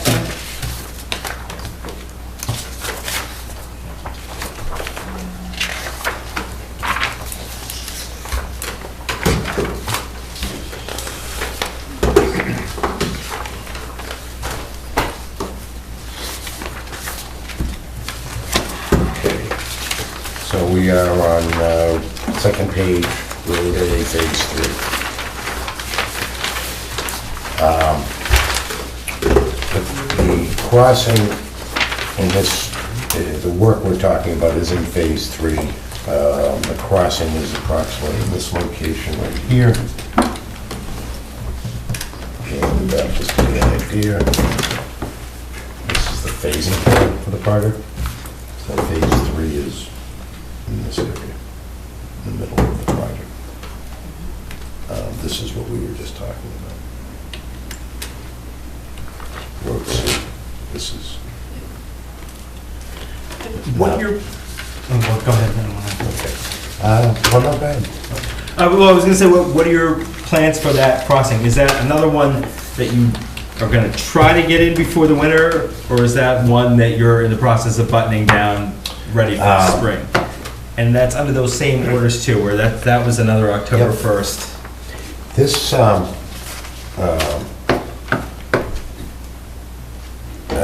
that's what I thought we were gonna talk about. Yeah, yeah.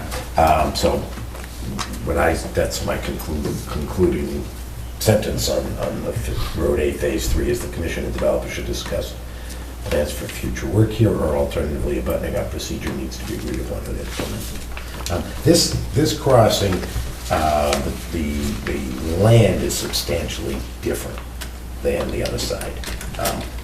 We are on solid rock here. So it's not, this is just, this area here is ledge. Seriously. and if you drive a car over it, you will find out what that means. Yeah. Is this an area that has the This is salamander issue? salamander. It's within the salamander crossing area. Yes. Right, okay. Yes.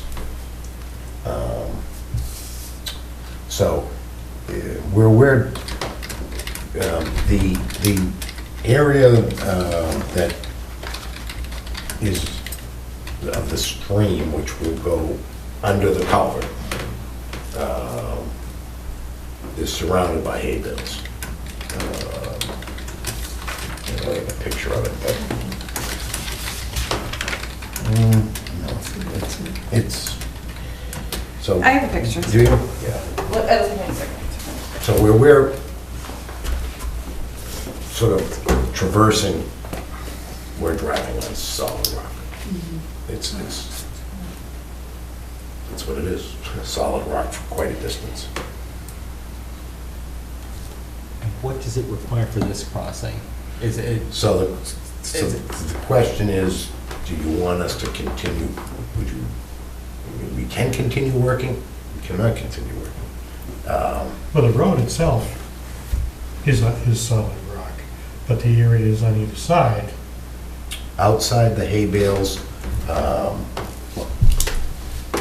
this is one side, so to speak, I don't think I have a good picture. That's. which is all solid rock from here to the hay bales. Over here, which you can't see in this picture, although I do probably have a picture on my computer, I can pull it up if you want, is that there is a hay bales like this.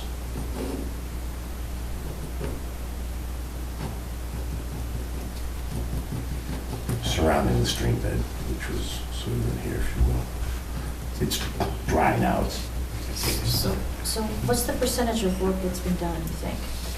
not a large percentage. So you barely started, you haven't really done anything. Well, I mean, Well, they cleared, as he said here, they probably cleared the Clear trees. the trees. Right. We've spent like $350,000. So that's a substantial amount, but sure. but the remaining work, how much of that is in buffer area? I mean, we have not put the culvert in yet. Yeah, that's So- not So, well, gonna and necessarily actually, make it right. So when we were reviewing and talking about the construction schedule and so forth, you know, one of the things, and Alan sort of alluded, one of the delays there had been in the other phase on Road Crossing C was getting approval of the wall construction, and went through a reiteration of different engineers' comments and you know, took a considerable time. So Andy had decided, and I don't know if it was just Andy, but it was decided that he wasn't gonna put the wall construction out to the engineers for Road A until he got it approved for Road C. So I don't know whether that's happened or not yet. The culvert's been approved. Yeah, I know the culvert was approved. The wall, I think, is very close to being approved. Culvert's. But it But- didn't make sense really to Right. have two things being reviewed and get the same comments back. It was rather Right. just, See what they're gonna go with. But I guess my other comment on that was just going to be, and so there was also a lead time in getting everything delivered and getting it manufactured and so forth. So I don't know whether there's a lead time again, you know, a few weeks or whatever it is. Typically, like on the culvert, it's been approved. I don't know, is it on site? culvert's built. Culvert's built. Hasn't been delivered. It hasn't been delivered. So I don't think, like, you couldn't say, like, he's going to be focusing on Road C too, you know, so for the next 2 weeks, he wouldn't be doing any work. Right. So then you're really talking about starting at the end of Right. October. And so, you know, given the significant amount of work to be done, I'm not sure that it makes sense to even start it. I think, It sounds like that's where you're going too. Yeah, it's, you know, this is an area that we would not have started had we had the extension earlier. It was really an area that we wanted to get the work done if we didn't have the extension. But when we got the extension, we focused on Road C. so, and I would just say, I mean, again, again, I wasn't on the site doing the work, but the experience that I've had sort of seeing the progress and progression, I think, you know, certainly things were learned as they went along. But I was happy that it wasn't happening in the middle of winter, which is what we started to talk about last fall when we were trying to decide whether it would be okay. And I guess I do have a fear of doing this one, even though it's a different ground conditions to some degree. right now, again, the stream's dry, but in another couple of weeks, it's probably not gonna be, and the same with the spring. I have concern about the resource protection that we're gonna have on it with work going on in difficult conditions and frozen and unfrozen and rain and, you know, just all those So other why don't we things. button it up, and we'll come back to you with a plan to do that. That Sounds sounds good. very It's recommended by Brandon, and then Yeah. Okay, so in this case, buttoning it up, did you end up putting in the water line, or are you gonna wait? no, it's still there. I mean, we'll figure out whether the water line's gonna go in. Because they just have a trenched area that was open and excavated, ready for the water line, so whether it's gonna happen or not. So as far as the It's buttoning only a up on, day's work to put it in. so as far as the buttoning up on this area, what would we want, what would you be expecting then we'd I'd be be seeing? expecting to come back at the next meeting with a plan and then do it. So beyond the October 22nd deadline? Well, I guess I just don't know what's involved with the buttoning up of that site, that's. that section. You don't know, you want to talk to Well, Brandon, is that what you're saying? it's, this, we have that stream there, so how do you want to? Leave it. Yeah, How so do you, wanna leave it? right, so I guess I would think that we would want the stream to be able to flow, but we wouldn't want it to erode, you know, or I- have sediment, right? Yep. So I don't know if it needs to then be reshaped in there, right? But- Or left, but just with the It's- stone in it? Yeah, I you mean, know. it's. You want it to we're trying- continue to get to the banks Right. within the We channel want it to below get to the it. other side. Right. So I don't know, Right. Brandon might use riprap. So you need some advice from him before we do that, it Right, sounds like. well, yeah, I figured you would too.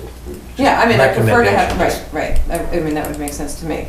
It's only, it's not a big area, it's 25 feet, that's all. So, but we're not talking about, so then we're talking about, you know, the resource area, again, the extent of the resource areas, I didn't highlight it on your plans again at this point, but if you go 100 feet out, you might pick up the line. I guess my question is there gonna be travel over that's necessary through the winter? I think it depends on the design he comes up with, as to whether you can travel over Okay, it. I don't know alright. whether he's gonna come up with, like, put a pipe there Yeah, for the 25 feet. and a steel plate over it or something? Yeah, I don't know. Okay, so we don't know that yet. All right, so we need him to fully evaluate that. Yeah. So I guess just the thoughts would be, you know, if it's not gonna be traveled over, then, you know, we might just want to demarcate the 100-foot resource area so that you don't have an issue with somebody, you know, moving through that area. And then if it is something that we find suitable, and it sounds like you think you can get that done by next meeting, then, Oh, you mean I'm saying a plan, some recommendations? yeah. Yes, Yeah. yeah.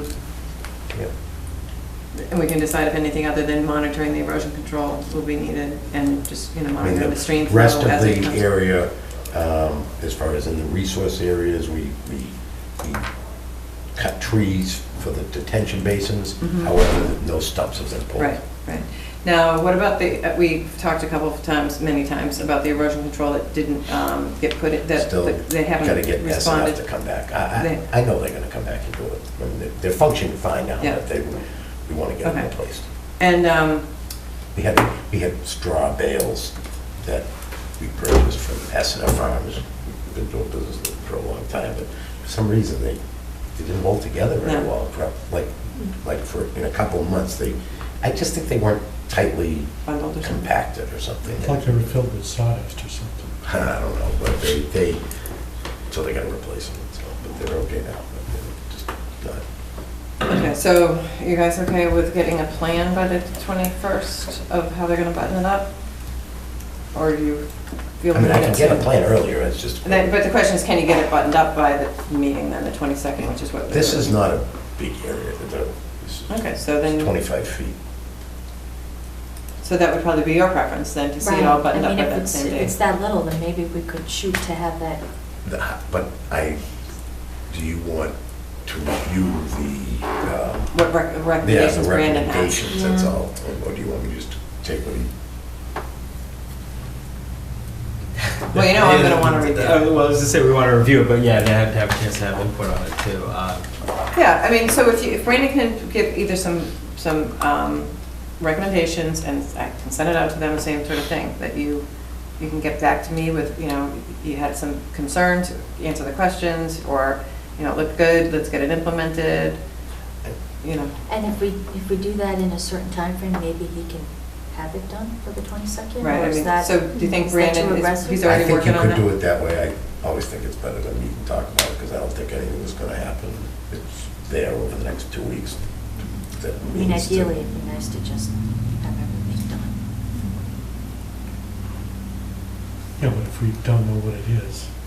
Well, if we can get the information, get feedback back to Carol, that could help to speed up. Yeah, then you're not waiting 2 weeks to make another decision, to Right, get the which- and information, then, or you know, have it brought in that night, or What goes on whatever. beyond October 22, and then it's gone, what, 2 weeks?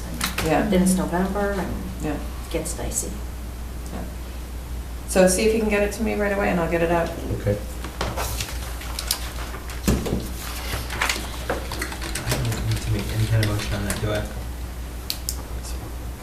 Well, why don't we just, I don't know that you need to make a motion, but it sounds like it's the same thing, that the intention is to get the work done by the 22nd, and you're still gonna follow the same protocol. Yeah, so, yeah, I don't So I know, we guess need you to make would. a motion. Okay. Make a motion to extend the October 1st deadline for work within the resource area of road crossing A, Century Mill Estates. Make a motion to extend that deadline to October 22nd. And in the interim, if we could have Century Mills submit a plan for the winterizing of that location, or stabilizing of that location, so that Carol and the commission can review it, and pending the commission's review. What's our? Did you say Approval. extending the deadline for the purposes of? Yeah, for review of proper winterization, or proposed winterization, proposed stabilization for months where they cannot be doing work. But, wow. We really have nothing to do with that. It's really just extending and making a motion to extend the orders of condition, right? No, you're extending the time frame they can work. Correct, On yeah, the but site to I don't October really need 22nd. to, I don't need to put any conditions on that, really. I mean, we're talking conditions now, but Right, so why don't you just say, so your motion to extend. making a motion to extend the October 1st deadline for the order of conditions for the Road A crossing of Century Mill Estates to October 22nd. And then the last item, All those in favor? Aye. and then the last All right. item is the plantings for the enforcement order, Carol. We're Right. happy to get it done prior to the next meeting. So just, when we issued the enforcement order, we asked them to submit a plan for restoring that area that was the old cart road. And when we got the plan, I think you had given me the authorization to approve that. I don't remember, We it was did, before you yeah, guys, but yeah. anyway. So the plan looked fine, but I had felt that there should be a time frame established for when it was gonna be done by. And the engineer had proposed that it be done by September 21st. So that didn't happen. Andy and I talked about it last week, and no one was gonna try to get it done. So it will be done. He's just said, yeah, we'll get it done for the, yeah, next meeting. That's great. That might be it, right? I don't think that we had anything else to bother you with tonight. So we can think of something. These are the pictures of that area. if you have. Yeah. Thank you. No, thank you.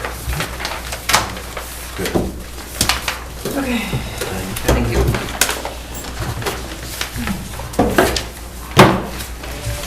So I'll put you on next meeting. We have a couple of hearings already continued, so I'll have to get back to the time. But it'll look like, what did we continue, Condan to? Oh, probably 7:45, yeah. 7:45, so we're really probably talking closer to 8:30. Oh, joy.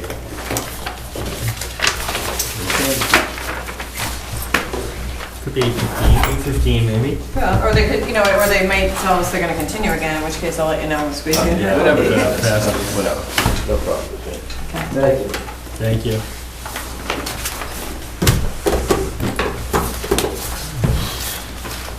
Moving right along. Yeah, just get organized. Oh, you're still here. Yeah.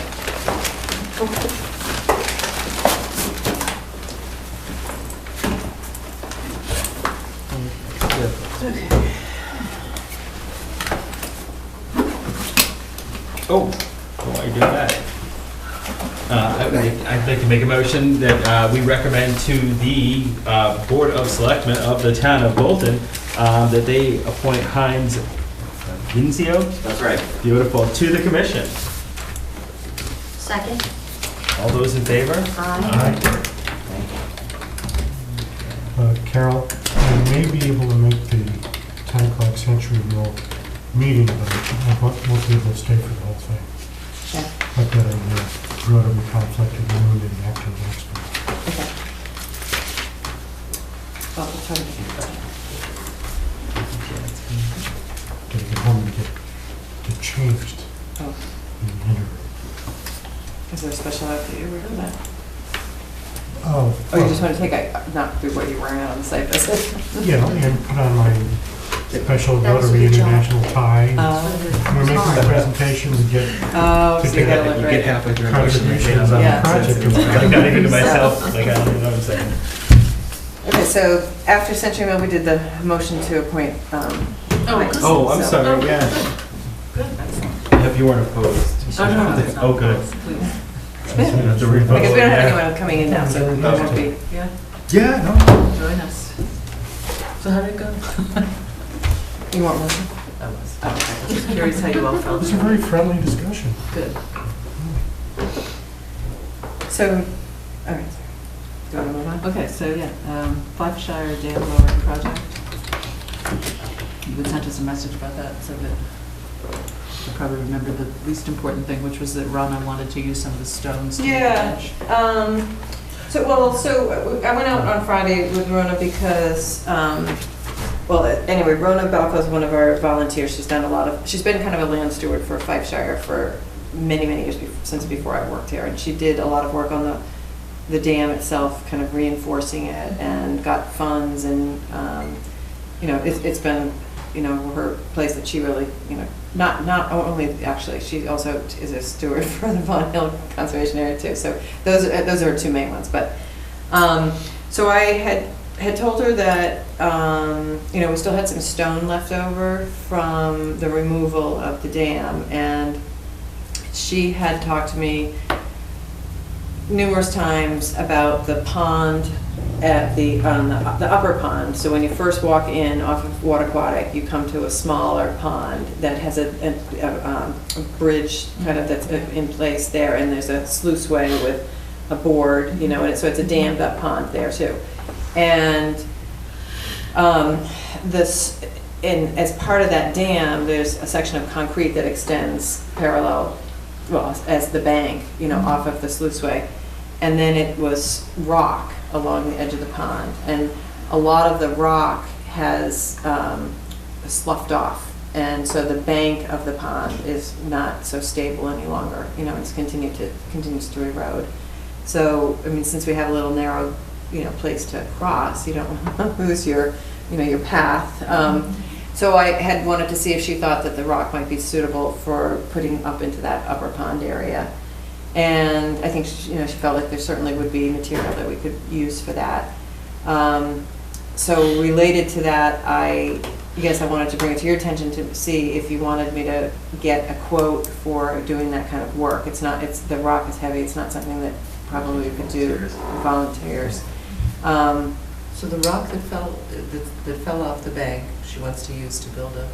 Well, some of that, but I think some of the stone that was left over from the old dam, from the dam we just removed, would bring that But up. also, it's like the bank needs to be repaired, right? The bank needs to be repaired, and then the backside of, the downstream side of the pond, there's also stones, some that have fallen out, some that need to be shored up with additional stone probably. Okay. What I was thinking is that, I would try to get a couple of quotes from somebody who would come in and tell us what they thought that they could do to help shore it up and what they thought was needed to be done. And that if that was the case and we thought it was reasonable that we could put it in our budget, or, which we'd be starting to do in December, January timeframe again, and then start the wetland permitting through the winter, and that way, if we got the money and we had the permit ready to go, we'd be able to do that work.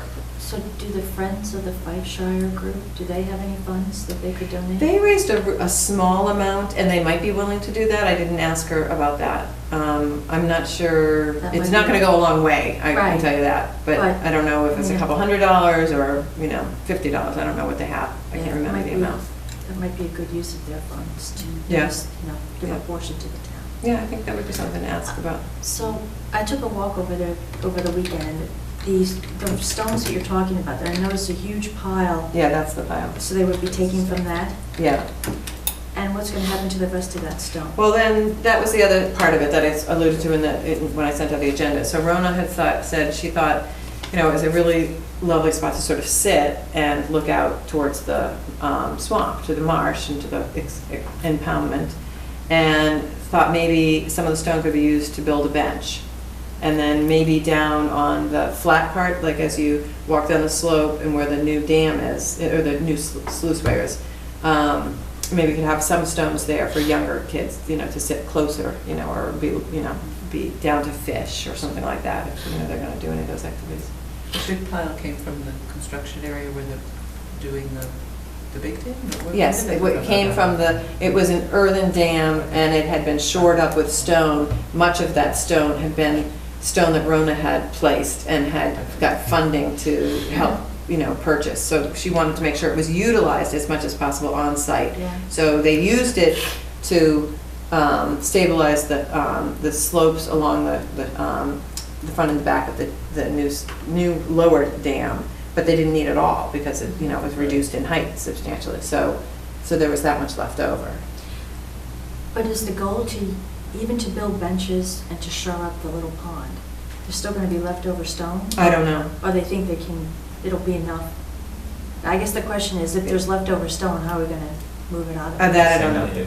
Yeah. Yeah. Because it's huge. But if Yeah. we had somebody moving it to the upper pond, you'd be that much closer to getting it off the site, like DPW might be able to help or something at that point. I did ask DPW if they could move it now from Berlin, over the access road, but they didn't have trucks that were suitable. Their trucks were being reconditioned for the sanding and salting, and so they didn't have a bed that they could use to do it. Because that was my first thought, was to get it Yeah, off of the that's a site and perfect then time use it, to- where we needed it. If we had extra, DPW could use it or whatever, Yeah. but they didn't think that they could get it. That's too bad. They came and they got the beaver pipe out of there, but they could basically walk that out. So, and actually I forgot to ask them to take the cage, so that needs to get moved out still. So I guess the intention is to try to use it on site to the extent that we can. I know the neighbors from Berlin would like to not have it there forever. Right. Yeah. No. It's And they've been so a little bit nice. of a They're nice really one. helping, yeah. So I did talk to them about it as well. If Rona's comfortable with it and you're comfortable with it, I don't see a reason why we shouldn't, especially shoring up the upper pond. It seems like Yeah. a perfect use to do, and you'd hate to lose that little walkway. Right. So I thought I'd just try to get some quotes anyway, and without a specific plan, try to get a couple people to come out and look at it and tell me what they thought that they could do, what would make sense, and come back to you with that. But I didn't want to spend the time on it if you had objections for any reason. Okay. So and then Rona just had drawn out a couple of things, like, the seats shouldn't be higher than 18 inches, and, you could use, the lower stones, she sort of drew it out on the bottom. I can pass it around, but anyway, that was the thought. And so I did also, just as an update, I did talk with a contractor, I think on Monday. They still have a piece of equipment to move off Yeah. the site, and they haven't yet done the planting for the screening. And he did say that they'd seeded the slope, but if he has to bring the equipment up, he may have to reseed that again. I don't know if it'll damage it. And he had a contractor come out to look at doing the paving work this past weekend. So, I talked to him about the growing season and getting everything done, quickly. So I'll have to keep on the grass, but we have a significant amount of money that haven't been paid yet. So I'm sure they'll be trying to get it done. Yeah, they're motivated. Okay. Bills, mail, correspondence. Okay, and just actually one last thing on that. Sorry. something I have been thinking about, I may have mentioned it to some of you, or I may have mentioned to all of you, but I'm not sure. I thought it would be a fun project, and I don't know if I'll get to it necessarily, but I'd like to, of trying to get some of the before pictures of the dam, or even some of the historic pictures of the dam, and then today, you know, and just sort of get it on our website and sort of show the progression, you know, so that, you know, and we spent a lot of money on it. If you are able to do that, because everybody needs a new project. Yeah. But if you do find the time, could you send it to the paper too? Yeah. She's always looking for content, and it would be nice for us to put stuff like that out there. Yeah. Especially the photos too, because I think she likes photo content as well. We can replace the sections asking for new members. Yeah, Yeah. well, maybe it'll help us get new members. Oh, maybe. Well, actually, Did they- we're all set. So the Stowe Sitting right Independent here, thing yeah. put in pictures if you hold the newspaper somewhere. Is that what they're doing, or they don't have that in the Bolton one, do they? What's that? Oh, if you, Hold the yeah, newspaper. no, I remember that, Yeah, that's what they do in the Stowe, so you have to bring your newspaper place. Yeah, It's more sure. like a vacation thing, but, you know, you could all go down and we could hold the paper. Oh, yeah. Your paper while you're on site. Oh, Yeah. Well, not yeah, so like much- Here I am in yeah, Paris yes, with we my, can do with that, my yes. full logo. I'm like, where are you going? So, that's where we go to the picture again. Okay, so bills, I do have a bill, but I got distracted before I was coming over and didn't get the form printed out, so I guess I'd just like to go over it with you and get approval to pay it. So last meeting we paid for Bill Battis, who did the work at Bower Springs and his equipment operation. And then I got the bill from the company out of Lunenburg that we got the stone from, so that was $184.50. So that needs to be paid. Okay.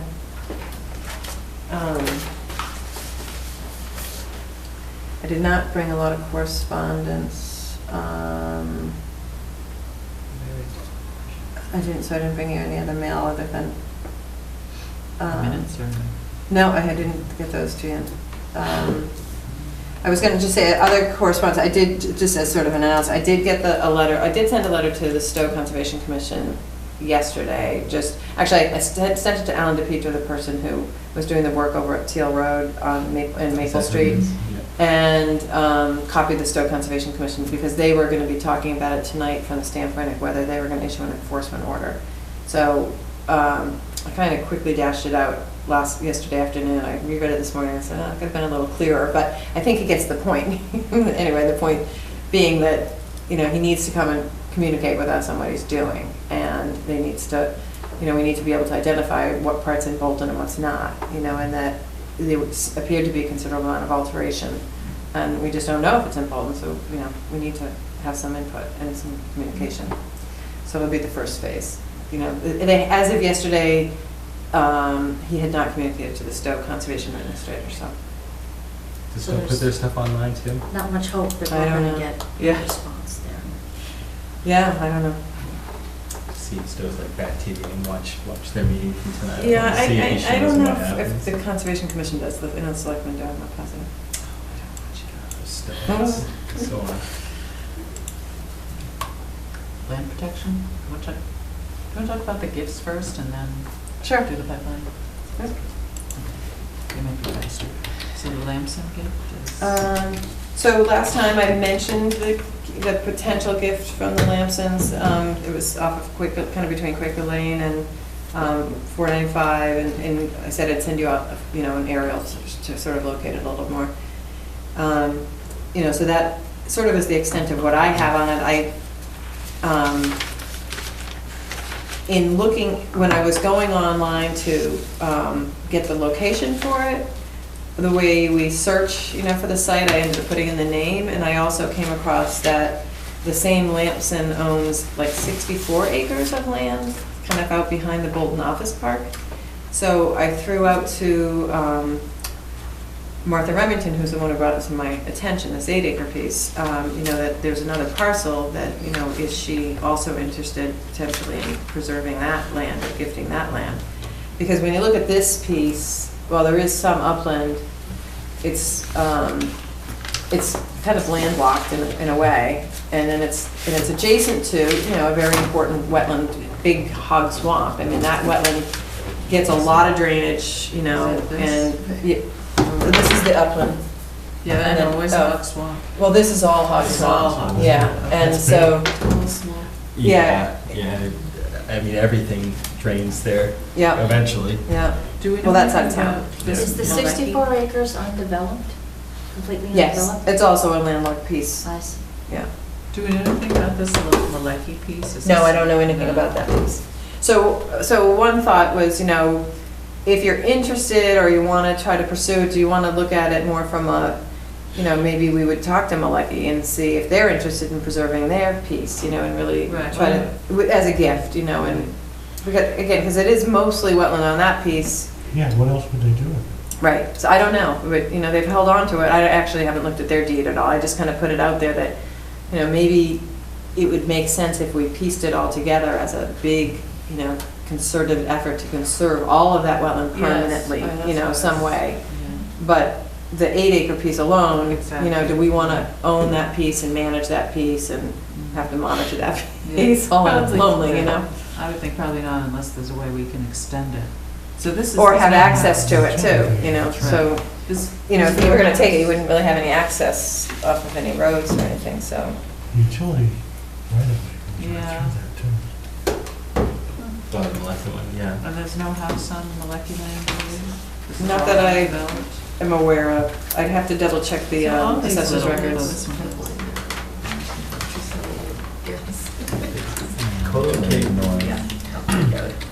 Swamp right next to 495. What a choice piece of property. And this is west. Still used. I don't know the history of it. It may be, and Lamson is a family that's been around here for a long time. It may be that they owned it before 495 went in and it got, subdivided Now, off. talking about the other ones here that Oh, that don't have that much upland. yeah. So, I can try to pursue that, if Right, you. well, so I guess my thought would be, if Lamson is interested in also gifting the other piece and throw, that would, then we would take this to get it off our hands. Take it off our hands for her, the 8 acres, even though we wouldn't really Right. want it. Unless, if there is an opportunity with this Malecki land, then maybe we would be interested in just the 8-acre Lamson. Yeah, that's how I sort of see it.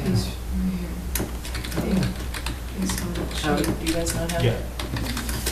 No, we had. Oh, you have Right. So that means there's really no other of these green No. anywhere near.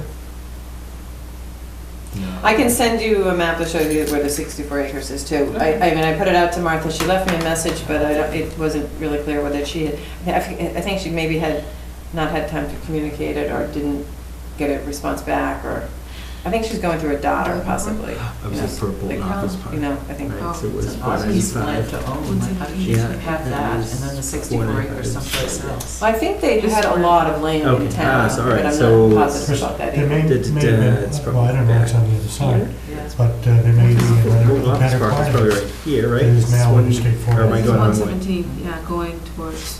I'm sure that happened to somebody Yeah, more along the Yeah, way. all right, Where so my I wife was going the right way. was So it's lived as a probably, child that would be is Bolton now office park? The Is Andover that part the of school? 495. The school is Fine Water, the school's right here, no, this is the school, yeah, that's the school. Okay. And so this must be the office, maybe right here? Oh, wait, are I'm we trying to ready figure to out where move the on other to? 64 acres is. So what I wouldn't want it, I'm just trying to figure out where their other one was. It's a new piece of property. Because I think I had that same idea too, whereas What- they have a where'd you lot of say- land, they're trying to figure out what to do with. I don't want to insult them on the 8 Oh, acres. which, Where did you say it was? which one? The Lamson. The Lamson? I think it's kind of behind the Bolton Office Park, so. Oh, okay, that's what you're talking about. Yeah, I was trying to figure out where. I can send you a map of that one, okay. Okay, so let me send it out. Other, Do you want to see this again? So I think this is, it's probably the Bolton office park would be here, right? If this is north. 45 coming. I don't think it's that This is close. Berlin, yeah. That's gotta be this, see the shape Yep. of this? Oh, yeah, there's a That's whole gotta be exit this there. right there. Yep. Difference between, So it's a ways. Well, there's a whole that's probably exit behind the difference office park, between right? where you Yeah, get come Berlin. off the highway. Well, it's 117 by The the blacks, office all park, the it's school. 62 Yeah, till municipal, Berlin. schoolyard stuff. Takes at least 5 minutes to drive. These are weird things, yeah. So one of the things that I talked to Liz a little bit about too, Janet, and we ought to bring it up, was that when we're thinking about these gifts, we ought to also think about you know, our open space parcel, our open space and recreation plan, and how does it fit within those parameters? Yes, well, it's You know? very important within those parameters, because if we were to want to, you know, do more land protection and actually purchase some land, It may we need be- our open space plan done. So this is 117. Yeah. This is 495. 117. To get the grant to So it purchase may it. be, it could be this piece, What? or it could be this Yeah, piece. yeah, No, yeah. it must be this piece. Well, I guess So- that's so it was on you- our open Yeah, it was- space plan it's to one of the prioritize priorities. these little pieces. And then, so where are we, Quidner Lane? So this little piece is that one there. Okay. Yeah, so that one wasn't shown. So the 8 acre piece is not shown as something on our open space plan. But one of the other things I was saying, you know, is that if you look at our goals and objectives, you may still be able to make an argument that it's an important piece. You know, because if Yeah. one of our goals is to protect wetlands, you know, Sure. then, you know, maybe it still fits that parameter, whether it Sure. made the And it- top four, right. you know, And it gets- category.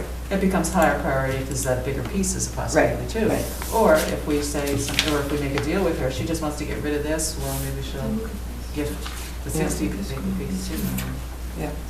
We'll take that. But this could be fine. Okay, Sorry. so we're ready for Weatherby?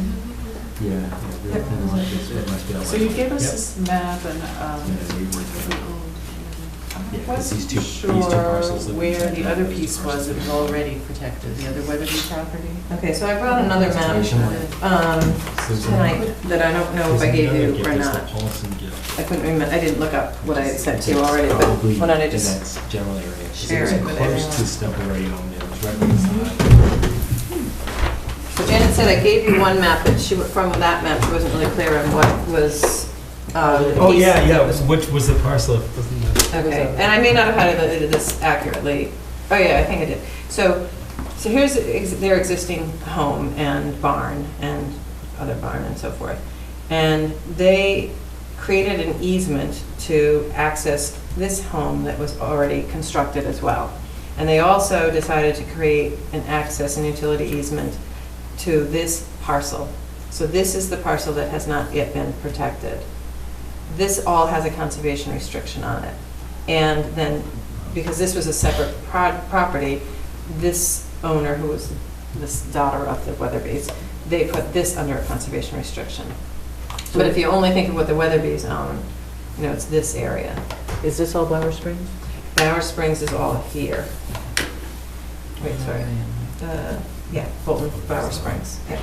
Yeah. Yeah, it's all along here. Comes right Yeah. off the back. So this part is, so this doesn't directly connect to here, but it just fills in sort of the rest of the parcel. Now, so the conservation restriction that was put on this property is a working agricultural restriction. So it allows for haying, crop use, and horses and other potential activities when the Weatherbys sell the property. It's restricted from development, but it still allows for active agricultural uses.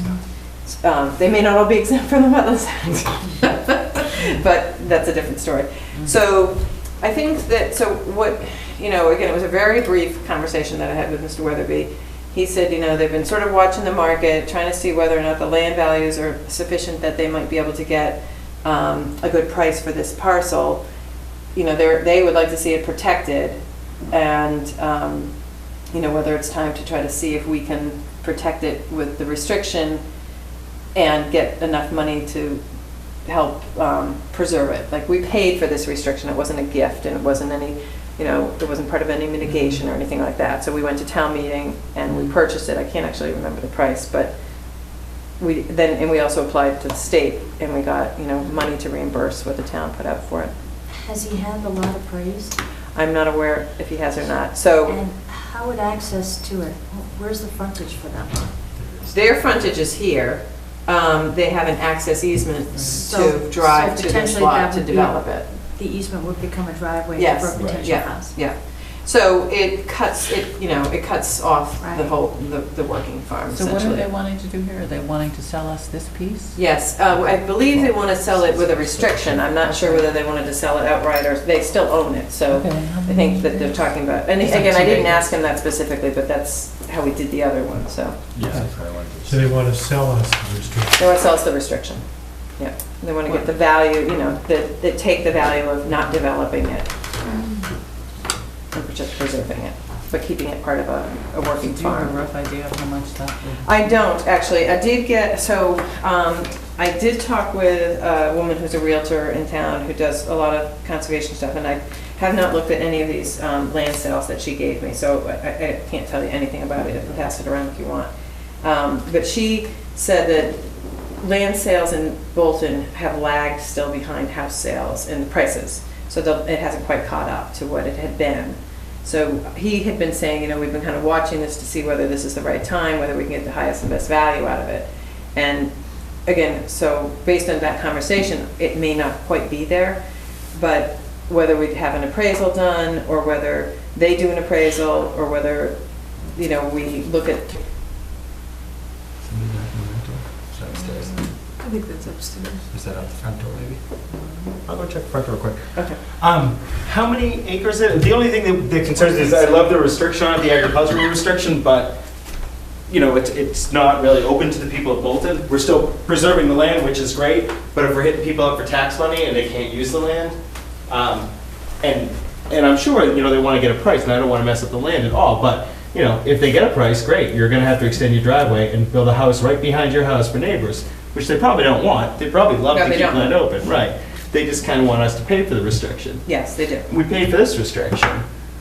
You know, if they want to keep their working farm, maybe they need to pay for that. I have a hard time asking taxpayers to pay for that if it's going to be, you know, we love our backyard, we don't want to have to put in a house, and if you give us money, we won't put in a house. Well, you know, don't put in a house. You know, I put the restriction. I know they want to get the money out of it, but it's going to lower their property value too if they put a house right behind theirs. Before you form that complete opinion, you should visit the site. Which is true. I know, it's gorgeous. It's gorgeous. No, I'm just, you know, there was a lot of pushback on taxes last year. We're the second highest tax rate. Yeah. I would love to buy, like, raise money for conservation land that people can use, but, and they've been fantastic. They're wonderful. Don't get me wrong. There is a trail, there is a trail easement easement that they did grant along the back here, so it's not like you can't use some of the No. land, and you're basically. And no, I think it's wonderful. Yeah, I know where you're. But I don't want to bail them out. Do we Like, need to pay them? you know, No, I'm to not now do something suggesting that that they you wouldn't do, I'm just do saying that anyway? that's what they're looking for. I'm not saying that you Well, need maybe to they do would do that. it eventually. I mean, and I also think there are other reasons to protect land than just human use, recreation. I mean, so. Does the conservation restriction obviously allows the driveway to be built? Yes, it was written into the I see. restrictions. So they Yeah, have it the was all sort of flexibility to do that. anticipated that, you know, they could potentially do that. I I think that it's always been their desire not to have a house behind them, Yeah. but, I get that sense. you know, it was sort of it was worked out in a way to try to get them to the point where they were able to continue living there and I paying remember. their, you know, I mean, it was a sensitive thing, and Believe it. because of the, I think because of the proximity to Bower Springs and because of the farm that it was and the people who owned it, you know, it was considered, you know, it was approved. Yeah, You know? yeah, and I can Was see there why. I somebody mean, there by it? what's that? No, there wasn't. I didn't see anybody. Because it's I mean, they've done some wonderful things so far. It I'm is gonna look at them now, or I can scan it. beautiful land, but I'd just be curious what they're looking to charge. Yeah, does it say Yeah. estimate? You know. it's- No, it was a brief conversation in the hallway. He was paying Right. his taxes, I think, and came by and said, you know, we've been watching this. I mean, it's probably how it came. I don't even know if he was paying his taxes, but he was in, maybe he's doing, you know, something else. But, It'd be interesting. You know, it's a tough one to pay the going rate. For me, I mean, I can see how this is really making the case, but our taxes are ridiculous. Everybody's freaking out, and that's a tough one. yeah, well, I For mean, me, so again, again, it may I not be love the right them. I time think for they've done us, some great or it things. may be. But I think that you need to start the dialogue. You know? Well, I would definitely say pursue it, you know, get an idea of what exactly they're looking for. I mean, I would definitely be interested, but I would be leery. Okay, well, it's the kind of thing that I probably would want to do with somebody else, not just myself, because Right. you need to, in negotiation, you know, like that, you want to, you know, have more than one ear hearing it and more than one person saying the right words. Now, we did work with the Conservation Trust on it, so it might be something that I had thought I would try to get them up to speed on it and get a sense from them too. So I think that would be my next step, is to get in touch with somebody from the trust and see, you know, what their thoughts are on, in terms of the value of the land, in terms of the timing of things. I mean, they're obviously working very hard on the town center project, so they may not even feel like they could put a person on it to consider it, or they may. Yeah. And then, you know, perhaps to do some kind of a site walk with them before winter time and meet with them, you know, to really look at things. Because I haven't been out in a while to see, you know, the working farm and make sure they're within the terms of the restriction and stuff like that, so. Well, if you need a commission member to do, you know, go with you, I'll be interested in Okay. Probably join. Okay. And it is beautiful. I've peeked in on there because we've gone to Bower Springs a lot. It's Yeah. a gorgeous area. Yep. Okay, so that's that one for now.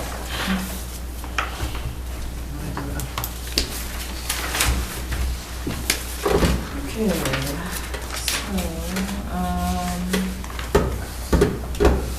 So, I have a question, I know we closed that off, I'm still thinking. Oh. Is there a criteria list of, you know, that's been done by the commission that says, okay, these are the 5 reasons that we protect land or that we would acquire land? Well, there's the old open space plan. I mean, and that's what we have in place that sort of describes the priorities and the values, but that doesn't mean that's what we have to go by now, that doesn't mean we have to follow exactly that now. In fact, it needs to be updated and could be revised Which is substantially. what we were talking about Yeah. the last time. Yeah. But is that something that we can use, have as a working document, so that any time a gift comes up, that we can say, okay, all right, so we have these ideas. Sure. In addition to, here are the 5 things we said 5 years ago, that these are our priorities of how we go about this. That's what we'd like to do Sure, with an updated yeah. open space. I mean, plan. I think we need it to be updated, actually. I didn't Yeah. necessarily agree with, you know, the thrust of most of that, but sure, we can, I mean, you can probably get a copy of it. It's online, Yeah, it's right? online, yeah, Online, I've seen it. Yeah. But, you know, maybe we should Updated. think about, updating the priority for getting the document updated so In that, fact, you know, if Weatherby becomes, you know, manifests into something more, we're gonna need the open space plan. And we Well, don't I have don't know, it. so this is such a small property, I don't even know if this is something we would get state money for. It's Yeah, I don't know. tiny. I mean, and it's, We could Well, just and try. they still own it, right? We're just getting the restriction. But we did Yeah. get we did get money Right, from the right, to state do it in for the the past. restriction. You can get money for that. And we'd certainly try to get the money. yeah, for 2 acres, Yeah, you know, yeah. I So wonder if we the need effort the of that would document, I be. assume, for that. Yeah, I'd have to ask I'd have to look first at the protocol for the land grant, which is what we applied under, and if there is a thing up for acreage size or not, you know, because again, where it's adjacent to something that they gave money for already, Maybe they would may, do it. you know, it might fit that category more, you know, or fit the scope of what they would fund. But I don't know that offhand either.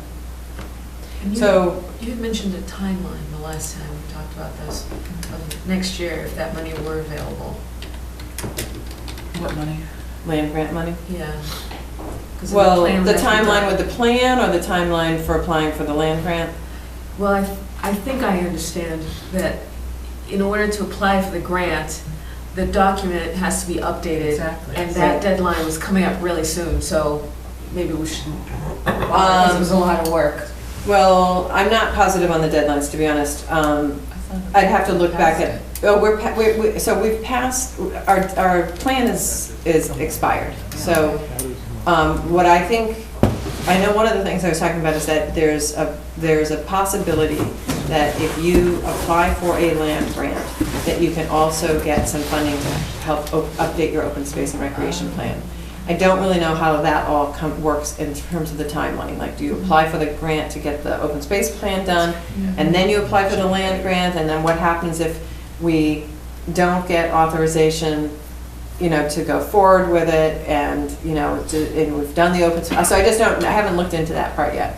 But there's a lot sort of with the grant part that, you know, whether we could get help on the open space plan or not, I'm not completely clear on how that works. I just know that there's some potential for that. The bigger timeline would just be if we thought we were going to go forward, then we need to put an article together to ask for authorization to purchase it, you know, and so we would need to get that in, and there's a timeline for that, you know, and usually it starts again in the winter time, and then there's a deadline sometime for last articles in March or something, and then it gets printed by April, and, you know, then it's out. So there's that kind of time frame. And also in the winter, when you're doing your budgets, they want to know about capital expenditures, so if you have a project like that, they like to know, you know, I mean, it's obviously some things can happen the last minute and you don't know, but the more planning for advisory and selectmen and other people to know about what might be coming up, you know, there's all of that. So I guess I'm not, just following back up on your document, having a document for priorities, so were you thinking then of priority parcels in particular, or priority, like, goals and objectives? Well, anytime that there's a gift and this piece of land that's being reviewed for however it comes into, that there's some guidelines, and so my understanding is you can look at the open plan, even though it's outdated. Yeah. But, you know, like somebody like me, just starting, you can say, okay, well, this is, you know. These are some of the criteria. Yeah, this fits, and then we still have to talk about So what. you mean like criteria such as preserving rural character, recreational value, wildlife value, blah, blah, Being blah? adjacent to another Yeah. parcel. Yeah, so I think Yeah. probably I would first still go back and look at the open space and recreation plan and look at the goals. And then, because then you would be able to see, you know, does the parcel fit, is the preserving that parcel within any of the goals?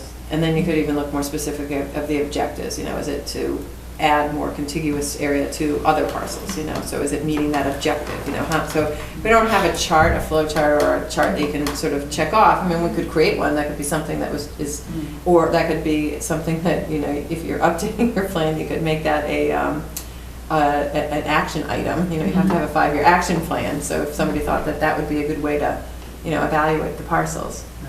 I mean, and we are the current Conservation Commission, so we can change. We don't have to, you know, obey the priorities that are listed in. No, but it's nice that everybody and new members know what they, Sure. what they are. We did something very similar to that in our Rotary Club, where we said this is, when we get a request for a new project, these are the things in Yeah. priority that are going to make us want to accept it. Yeah, I mean, it helps to have some standardization so that you can at least be able to make the arguments, you know, like, this is why we're thinking of this one, you know, so. But that would be the first place I'd start, is to pull the goals out from the plan and see if, because we don't have anything new, and then we could add to them or modify them, as Janet's saying, you know, and that would sort of be starting some further work on the plan, so. So do you want me to send, I mean, in the past, I've sent out sections of the plan to members, you know, and I could send out just the goals and objectives section. You know, I don't know how much either of you have looked at it, you know, so I mean, if you just wanted to look at that part, and then the maps, I just have to see how I have those. Like, I don't know that I have the maps without scanning them, and I can't remember if I can just send them out or not. Well, for me, I mean, I can just go online, and just go, I got this map, and he's been a very useful guide, and I pulled out the pieces. Yeah. You'd basically be doing that, right? Going Yeah, to the document. yeah. And I think it's worth, if you're on the commission, it's worth a read, because it's actually quite interesting, and I learned a lot from it, and you don't have to read it all in one night. Yeah. Take sips. Yeah. And it's good. Yeah, so I'll mean, just pull up. Okay, all right, so if information that everyone can try to take a look at that. If other people want to do that. Yeah, if you need me to do it for some open reason. space land document? It's called the Open Yeah. Space and Recreation Plan, and it's Yeah. on our website. Yeah. You know, and it is broken out in some way, I think, or maybe there's one whole document, but to download, I can't remember if you download the whole thing or. It's a huge document. Yeah. Yeah, you can download it and just Yeah, look at but sections. I just can't remember if I've got Yeah. sections up there on it or just the whole thing. I think it's the whole thing. Okay. But so if you have any trouble with it, then let me know and I can try to get you the pieces. We ready to Yeah. Paulson? Yeah, but let me just say, so should I put that on the agenda, you know, for looking at that at the goals and objective part, or just the goals at this point, you know, for the next meeting, might be, keep us moving on it? Or not, you know? So I do think he can touch on it, I just wouldn't want that to be the scope of our Right. whole thing. Right, you know? right. I mean, I think you'd have to think about how you want to touch on it. They're. And maybe disagree, but I I think I'm just yeah, putting out, you trying can to get think away bigger right. picture than just, you know, The the wetland. wetlands and the, being the manager, or, you know, that. We still haven't found information on pumping stations, how many pumping stations they were gonna need, how often. Their answers were, well, you know, it all depends, it all depends, it all depends. well, all right, if you want to put this in, where are the pumping station's going to be? Exactly. You need an exact plan. You must know where these stations are going to be. And there were questions about how much noise they gave off. Does that affect wildlife? You know, because they hum, how hot do they get? Where are those going to end up? Is it going to be in the middle of the conservation land? Is it going to be, you know, by the roadway? So we don't have enough detail.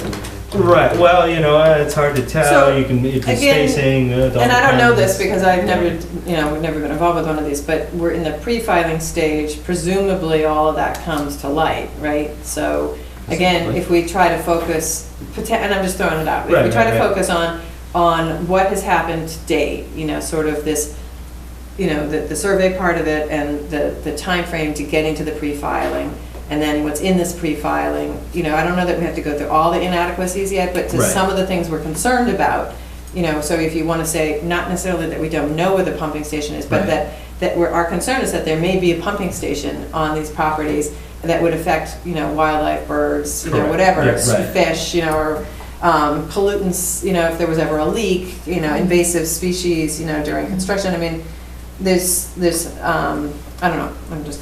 Yeah, I mean, I think of conservation land and enjoying it, and that the whole idea is that it, you know, it's a place for wildlife and human beings to enjoy. So recreational too? Yeah, and thinking of this swath of this easement going through, and you're going along a trail and you see this completely unnatural setting.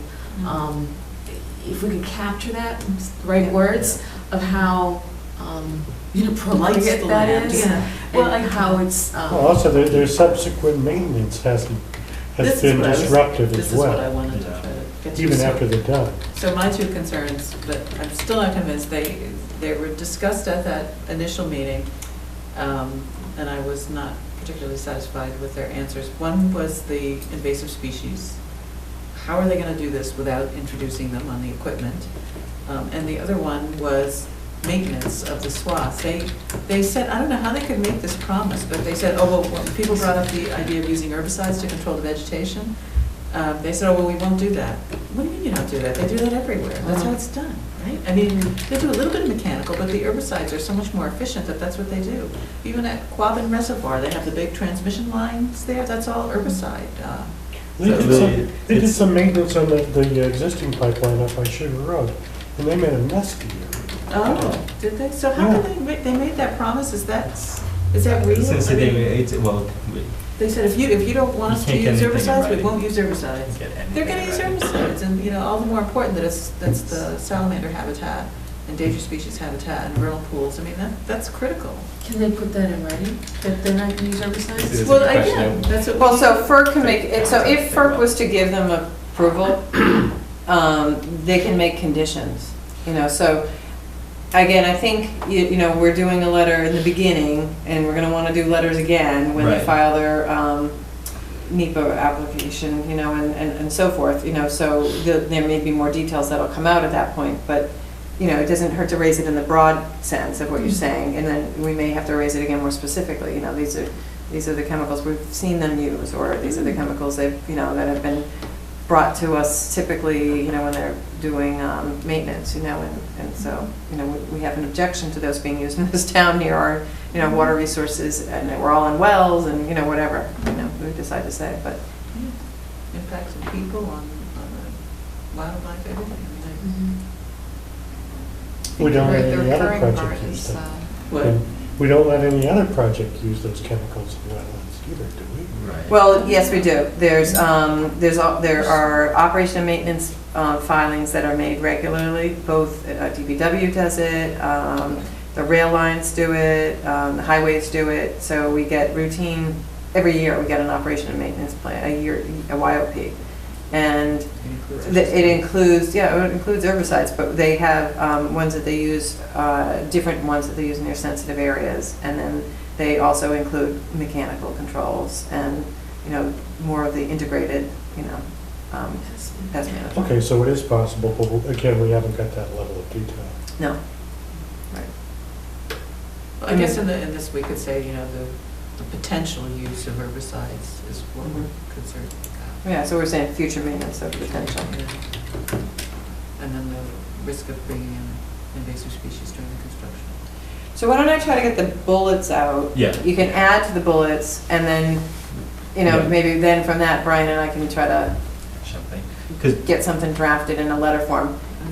not to jump around too much, but when you were talking about the Article 97 laws, that basically the bullet point possibly could be that we basically want them to have to adhere to Massachusetts state law. I mean, that's what people are pushing Yeah. for, is to have require that they obey Massachusetts state law when it comes to wetland protection and everything. So we already know they don't have to obey our bylaws? Well, no, No. FERC can override it, but FERC can also put on a condition that they have to obey it, Okay. but FERC would override it.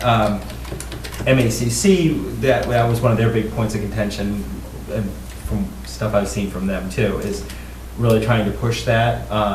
So things like that would come back to us, whereas if they were gonna work in the conservation land, they would have to come to us. And so they would. And to set up a, Be in order of maintenance plan that we conditions, could, approve or disapprove, or at least work with them and say, yes, you can use this, no, you can't. If you need to bring vehicles in, we have to talk about replication afterwards. But that should be a possible big bullet point, that is when we Yeah, can. and even related to that in the survey part, again, back to that, we didn't have that information, we didn't know, what the impact would be, what the timing of the year would be, what the loss of vegetation would be, the value and the alteration, whether it became temporary or permanent, none of that was discussed.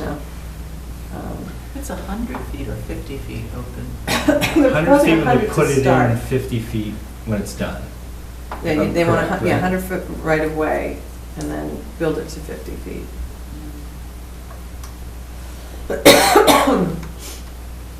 But yeah, I guess that would be one of the big ones, would be the Mass state laws, and there's a number underneath that too, with the Article 97, there's different aspects of it. But we could put something, and I can help you try to write something. But respecting the wishes of Massachusetts citizens. Massachusetts citizens have enacted these laws because the preservation of the wetlands is important to them, and want them to at least obey or respect that. I would put a bullet point of necessity, and again, you can put a lot more under that. They in theory, they have to prove need, which they've gone and gotten these contracts that they're saying that shows need, but it's literally 20 hours a year is what the shortfall was. Now that was, going forward, that's going to be bigger. It's 20 hours a year that we fell short on electricity in Massachusetts. I think it was 5 days, 4 hours each day, and it's usually morning and night. So the grid kind of goes crazy. They have to buy it from some outside source at a really high rate and then pass that on. So it's trying to make up that shortfall. The only thing is they're proposing making up 5 times that shortfall and exporting it all to Canada. Just kind of going through and making up the shortfall, and then the majority they're shooting up to Canada so they can export. And Maine? Through Maine. Through Maine. Yeah, through Maine to Canada. And there are very good reasons for being able to export gas. Right, but taking private land so a private That's- person can make money on it. I wouldn't touch it. Right, I but, would not touch that issue. right, it's probably, well, I don't know, you can actually get voters to back that and politicians to back that, because it's gonna take political backing one way or the other. But regardless, wow, I lost track of what I was saying. Something about need. Need, yeah. Oh, yeah, they're, in theory, they have to prove need to FERC, and one of our bullet points could be that the need's not there. There are other viable options going through that are coming to the table right now, that it's not necessary for them to take conservation land because we need to get this electricity from them. There are plenty of other viable options and ways for the citizens of Massachusetts to get this energy, especially seeing how the proposed pipeline has to be paid for by Massachusetts taxpayers. It's a $4 billion energy checks, which I know you can't put in there, but need is one of the big things they have to prove to FERC, one of the 2 things they have to really prove to FERC. So we should say that we don't see the need there, or the need can be addressed by less invasive proposals that are currently coming to light. I don't suppose we could say we already have one pipeline in town. That's enough of a hardship, and why do we need another?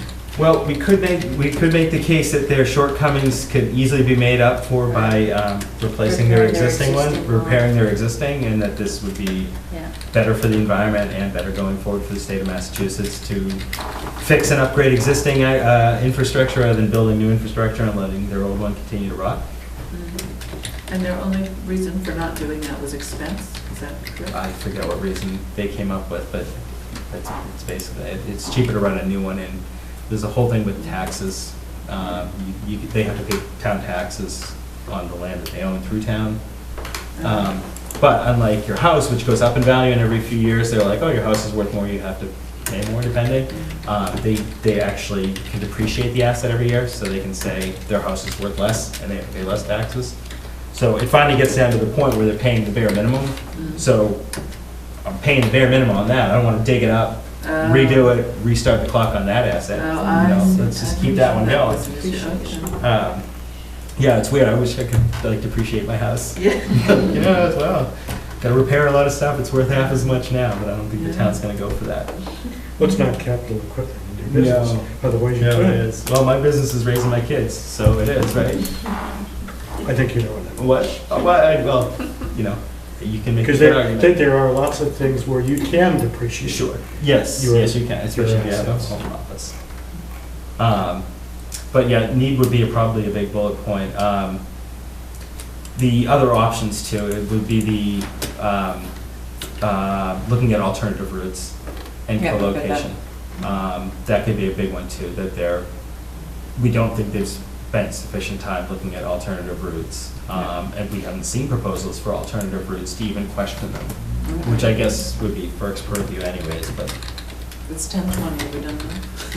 Yeah, I think we should I just can start with work that. with you too, because like I said, I got a million things, but it's hard to get them right, just like conservation. Yeah, I think, let me get you the bullets out, and then if you have other ones, you're gonna add to them, and then we can start to try to draft it and formulate it. Yeah, They might.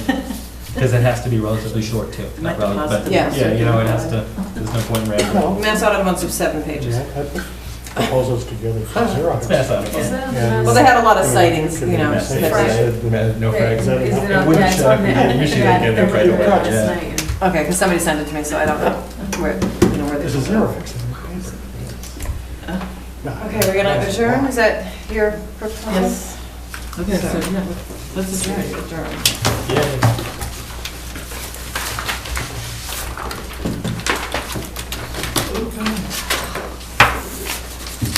So we're off the clock.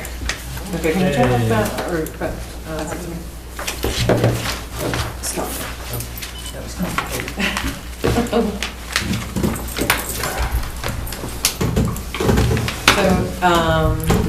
So Tuesday, so you guys are gonna meet on Sunday. I'll try to send out